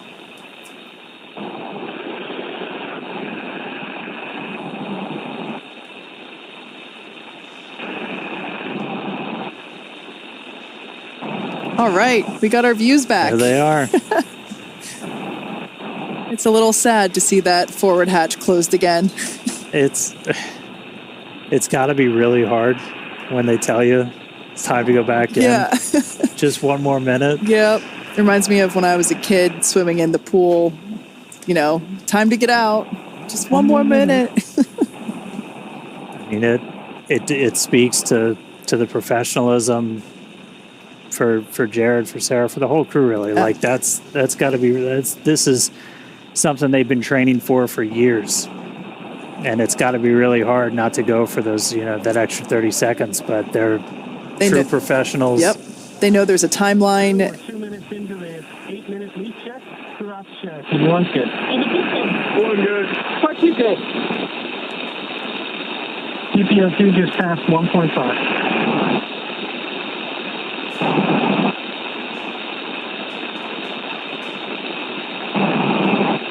We're a couple minutes into our leak check. You're seeing the pressure continue to tick up. We've stopped the nitrogen injections, but again, oxygen coming out of essentially a vent line on those suits. If you love someone for their looks, and that is why you're going to continue to see the pressure tick up. You heard Jared call out the PPO2. That's gone up. That's your partial pressure of oxygen. We're looking for that to get to over about 2.6, a little bit higher. And then our final actual, just ambient pressure inside Dragon's going to be right around 14.4 or so. And I mean, that's a little bit lower than what we're walking around in now. But if you're at a little higher altitude state in the country or something, that's what you might be sitting in right now in your house. And they haven't been at that pressure since they left her. Yeah. But after we get all the way up there, we're going to do kind of a final flush of the suits using that nitrox that Kay was talking about. That takes them out of that pure oxygen environment, and that's one of the final steps before we'll hear that call from Arthur of EVA operations complete, and that's when our clock's going to stop. Our spacewalk did start today at 3:12 a.m. Pacific, 10:12 UTC. It's continuing to tick up. Ours was unique. We talked about it a little bit with Mike. There's different rules for every single spacewalk. It's kind of fun, a little challenging sometimes to track all of them. Even on the space station, there's. We're halfway through the leak check. Still positive research.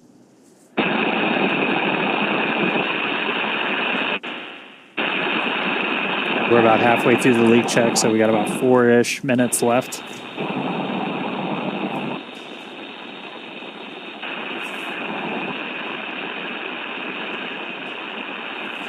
We can see the pressure inside Dragon stabilized during this leak check at 9.4.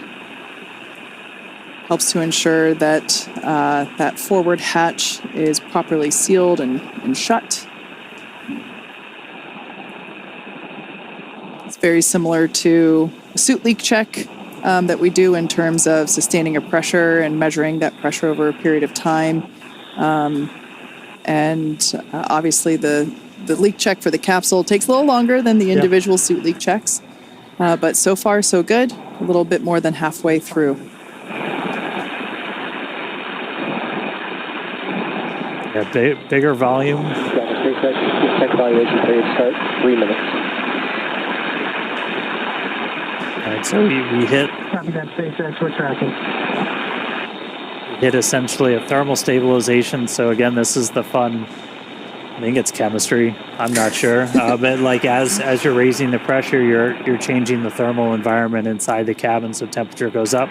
Your temperature goes up, your pressure can go up. So you wait for all of that to kind of equalize, and once that gets at a steady state, you can do a real no kidding pressure check on this hatch, and so we're underway with that. That's going to take a couple of minutes, and then we'll hear the results, and then look to resume with the repress. It'll slow down a little bit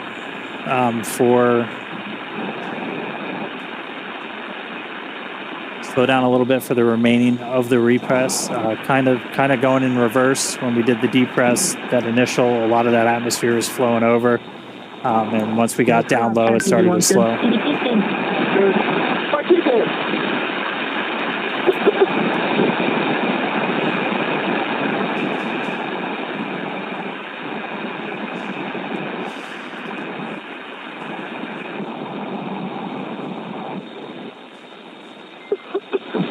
Really enjoying these in-cabin views.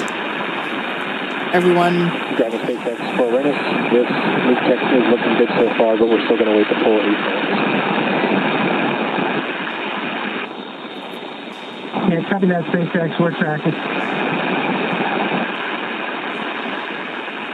Sometimes it seems as though the feed freezes just because everybody's relaxing as the. We're coming up on 7 minutes in the leak check. It's 9.7. PPO2 is at 2.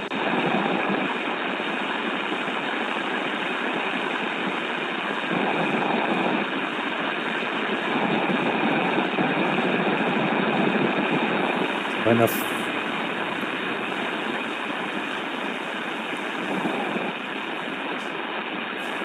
The final minute of our leak check. Reports on the ground. Everything's still looking good.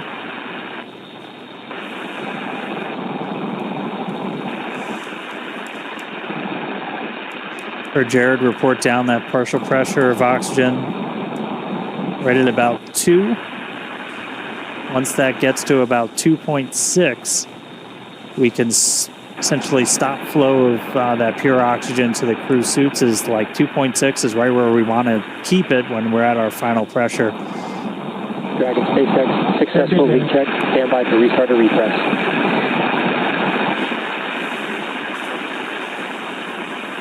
Copy that, SpaceX. We're following. Great news there. Successful leak check of the cabin. Repress 2.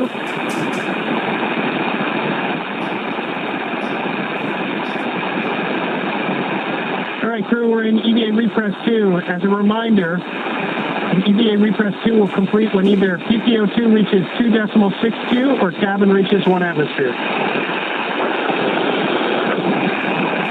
Right now we're coming up on 10 psi for cabin pressure, and PPO2 is 2.2.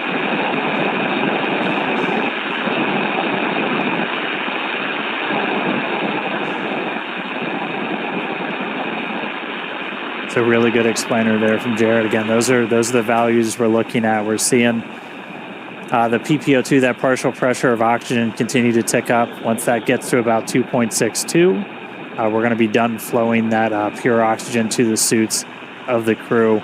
And then eventually we're going to get to 1 atmosphere. It's about 14.4 is our target for today. And then our repress will be complete. So this will go a little bit slower than the initial repress. This could take up to about 20 or 30 minutes, even in some of the times that we simmed it. You don't want to introduce them super quickly to a higher pressure. Anytime you're doing pressure changes, as gradual as you can make it, the better. And that's why we have like the built-in holds that we talked about that the crew can do. Exactly.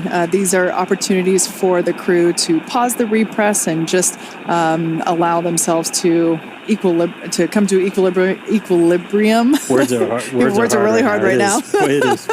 And we haven't had to utilize. We're at 2.3 PPO2, targeting 2.62. Cabin pressure is at 10.3. If I was a betting man, I'd say we get to the PPO2 threshold first. At that time, O2 will switch to nitrox in the suit. All right, good news there. And crew up check, even one good. Dragon SpaceX, we concur with EV1 call.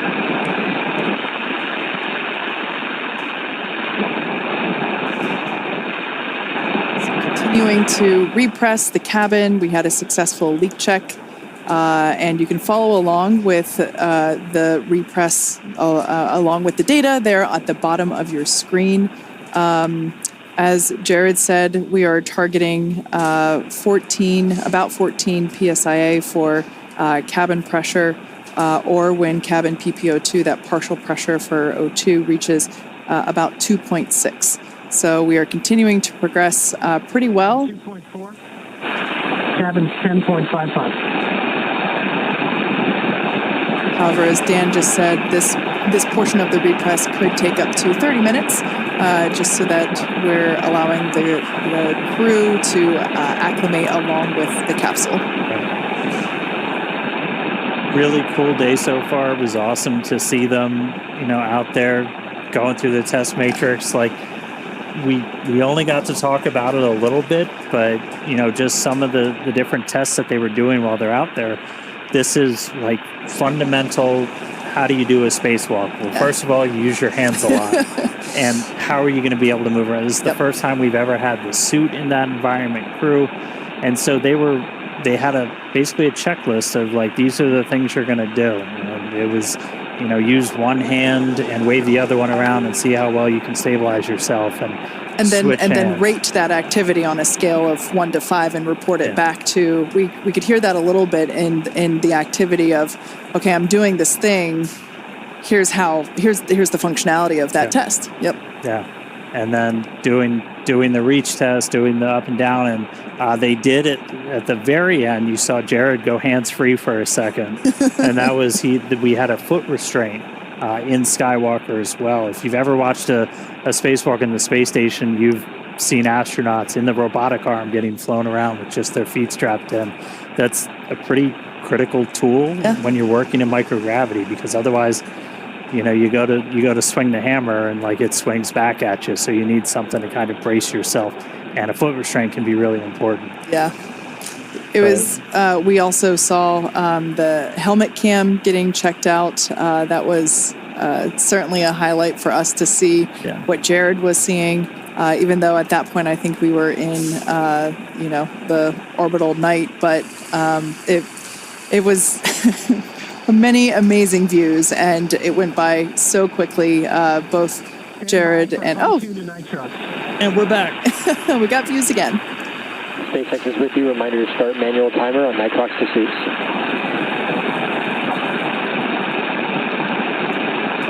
Got that, SpaceX. We're standing by.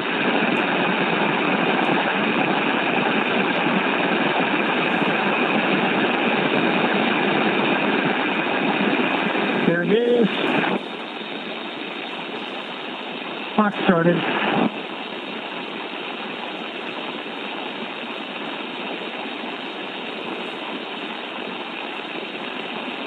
We're on nitrox pursuit. Cabin PPO2 is 2.6.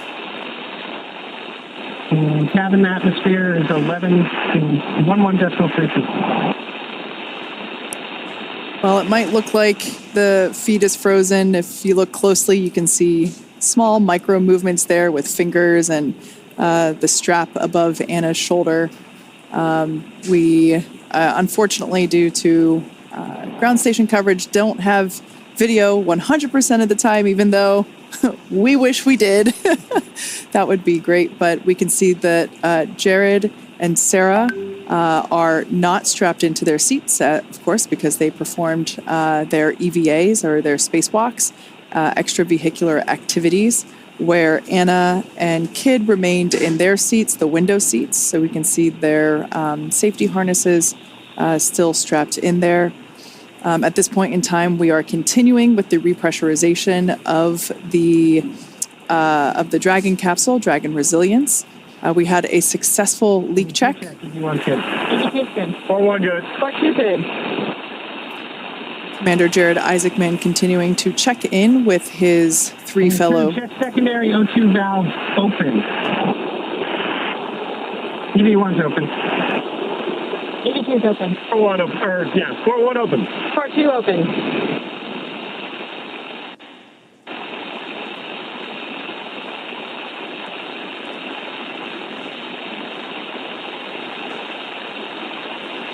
Continuing to repressurize the Dragon capsule. We're targeting about 14.1 psia for the Dragon pressure, which is the telemetry readout in the far bottom left corner of your screen.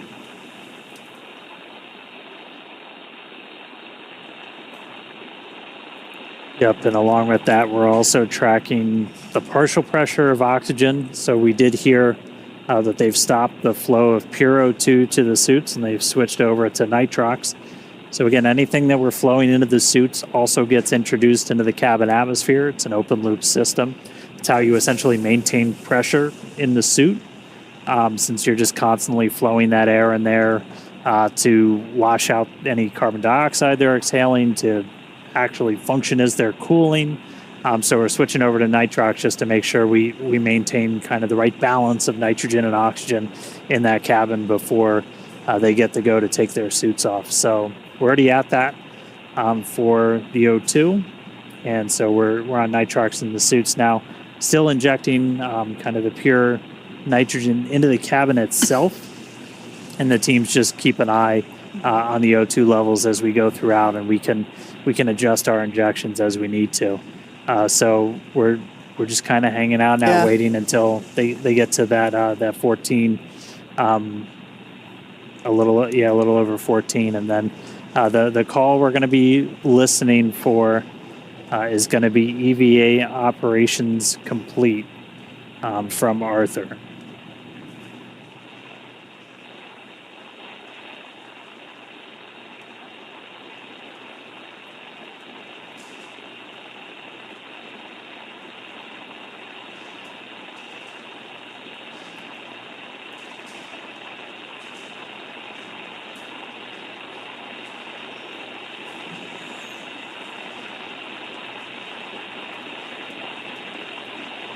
We're 4 minutes into the O2 walkout.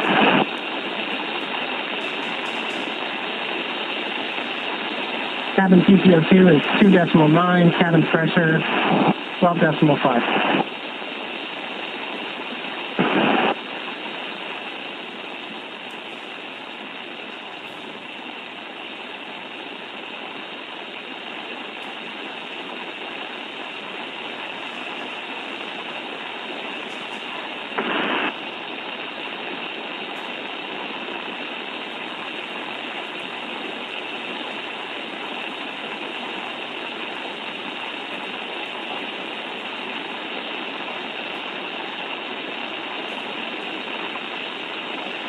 You can see the Polaris Dawn crew continuing as we continuing to monitor the repress of the Dragon capsule.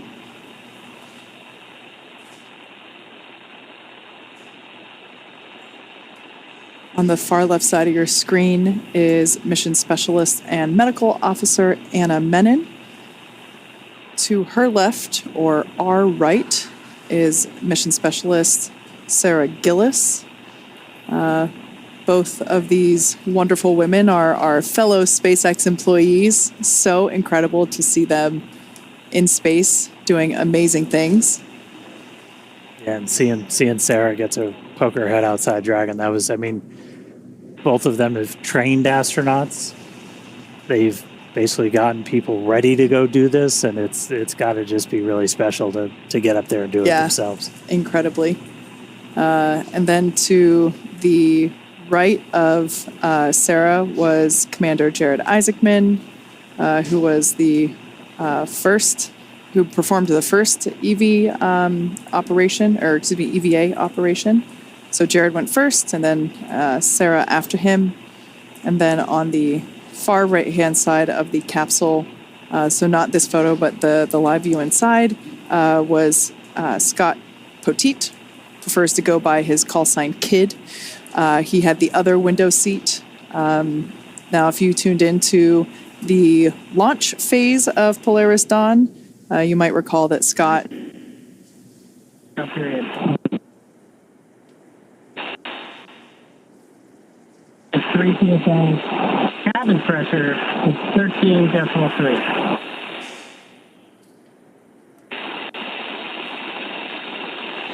Scott is actually our Polaris Dawn pilot, so in order to enable EVA operations, he and Sarah had to swap seats. So Sarah has been keeping the pilot seat warm for Kid. Yeah, and like we talked about, we only saw Jared and Sarah actually get up and go outside, but all 4 of these crew members did a spacewalk today. All 4 were exposed to the vacuum of space. This is the first time that's ever happened in human history, having 4 people all at the same time. Yep. We saw Jared and Sarah go out and do those mobility tests. Anna and Kid, one of their kind of main roles was being the eyes back inside. Very similar if you've ever watched a space station spacewalk, where you'll have people inside who are able to kind of call out or fly a robotic arm or something. They're just a really important part of the team to make all of this work. Like, no spacewalk doesn't happen in a vacuum. It happens in a vacuum, but like you're never doing it solo. And so they were largely making sure that umbilicals didn't get hung up and keeping eyes on seals and stuff like that for the crew. So also keeping an eye on the umbilicals in case if it got wrapped around their foot, and just really acting as the assistant coach while the EVAs were underway. All right, we're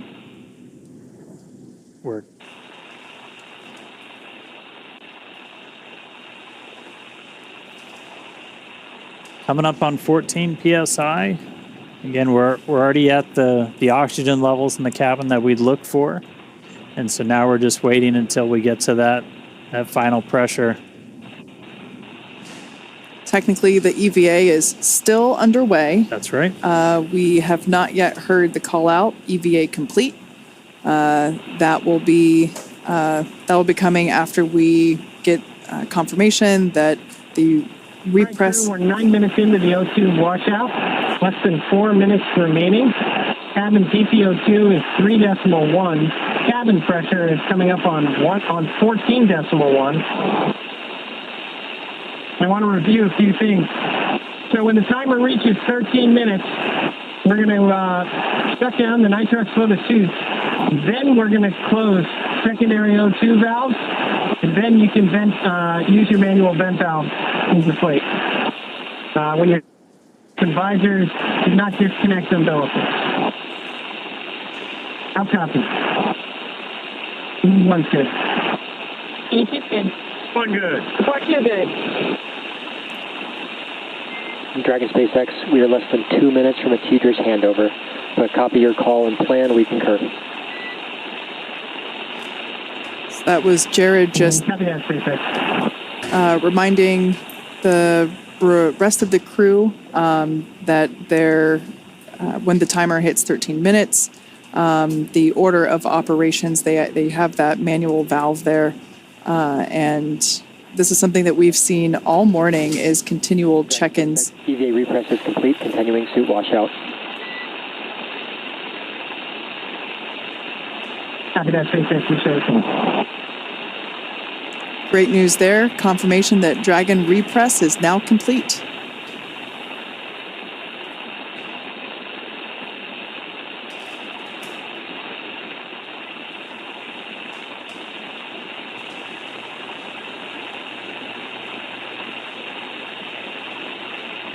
So right now we're just waiting for that final, we call it the O2 washout. So again, we've been using nitrox instead of the pure oxygen into those suits.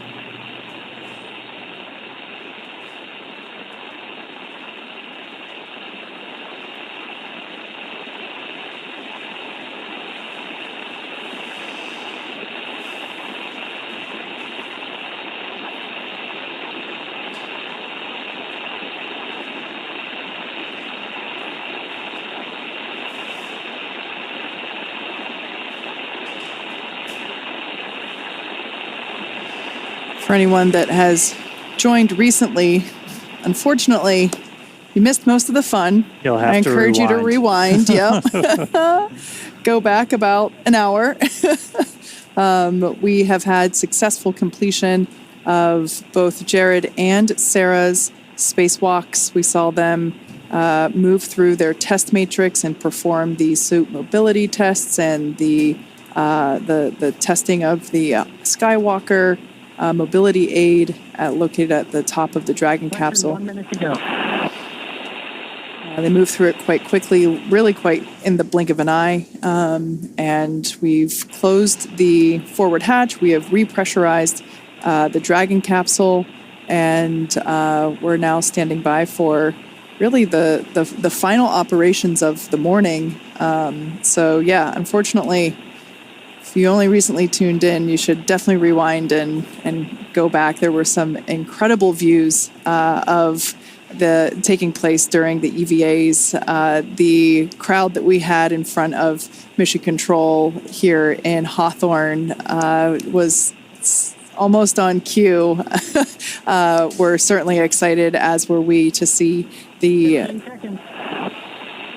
views of Jared and Sarah emerging from the top of Dragon Resilience. It's been quite a morning, and I can't believe it's already almost 5 a.m. Pacific.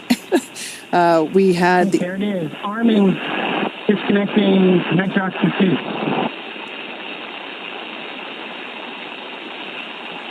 And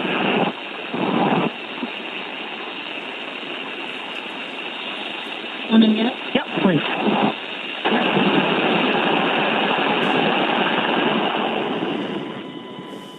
All right, check secondary O2 valves closed. EV1's closed. EV2's closed. 4-1 closed. 4-2 closed. All right, you're going to manually vent down.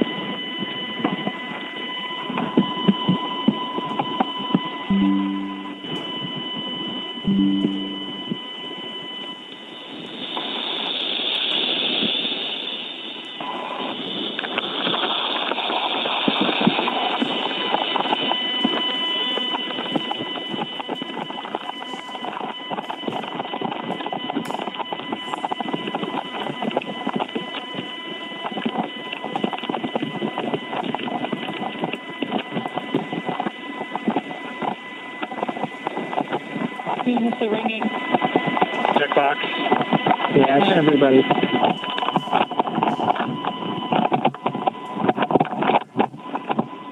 Whew. Smell that. Space. Dragon SpaceX EVA operations complete. And that's Copy that, SpaceX. We show the same. Nice job for everyone, and everyone at SpaceX who made it possible. All right. Section 9. Turn all seats, push to talk to manual. Armed. Execute. Space.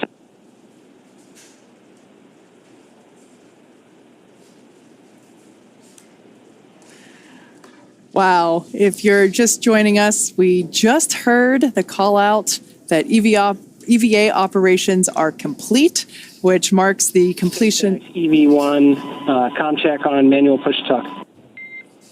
Manual push to talk, loud and clear. All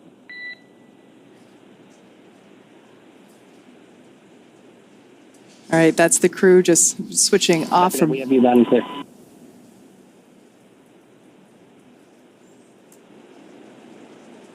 Just switching off from Vox and back on to the push to talk. That silence, really, that's it. That was the first ever commercial spacewalk. We started at 3:12 a.m. Pacific time, which puts us at 1 hour and 46 minutes. The 4 astronauts on board Dragon Resilience performed a suited pre-breathe process to acclimate their bodies for the reduced pressure. After that, cabin was vented and the hatch door was opened. And Mission Commander Jared Isaacman, he was the first to exit the spacecraft. He got out there. We saw him right as we were starting to get into that orbital sunset.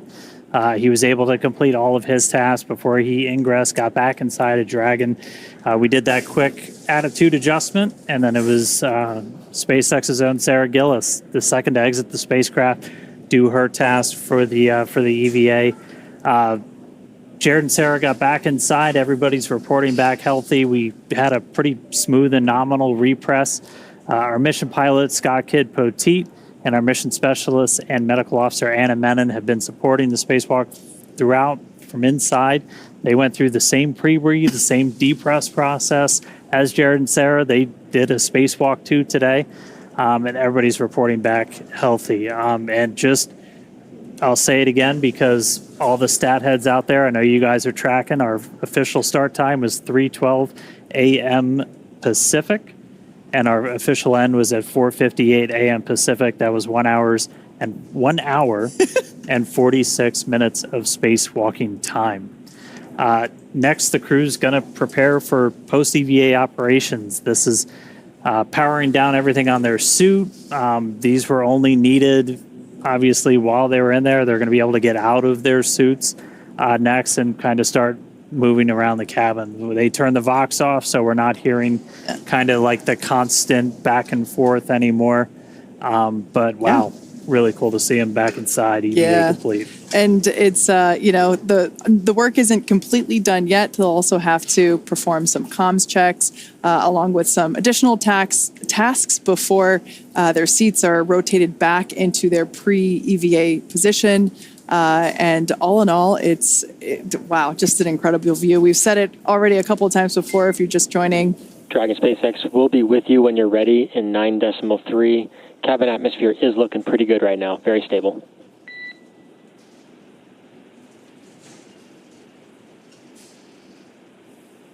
Yeah, copy that, SpaceX, and we are ready for your seat rotation. SpaceX All copies. right, Report when that is initiating. incredible news. Okay. We're moving into sea rotation, so again, after that, the crew will be able to get out of their suits, and that'll be the end of just a really successful day.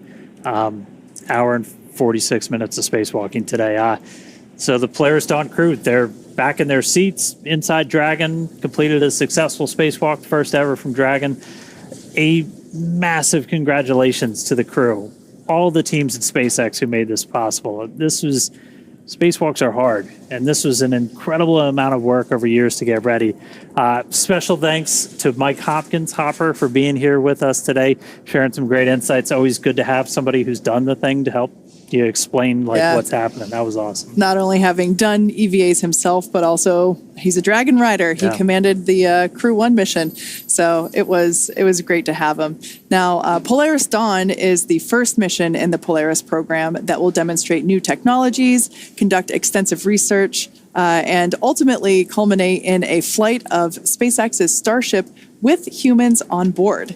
All of this while continuing to raise funds and awareness for important causes here on Earth. Now, you can learn more about the program at polarisprogram.com. This has been an incredible mission. On day 2, Dragon went to its high apogee point, the highest point in its orbit, more than 1,400 kilometers. That's higher than any Dragon mission to date. This is the farthest from Earth anybody has been since Apollo, and in over 50 years, since 1972. And then today, the crew, first civilians to perform an EVA in space, first one in Dragon. Yeah. And the crew also, the first to test Starlink laser-based communications in space. Excuse me, I got too excited. And of course, we'll also be back to bring you live coverage of Splashdown, which we are hoping to have in a couple of days, obviously weather dependent. But you can stay on top of all of the SpaceX updates by following us on X. Thank you for watching, and we'll see you back here real soon.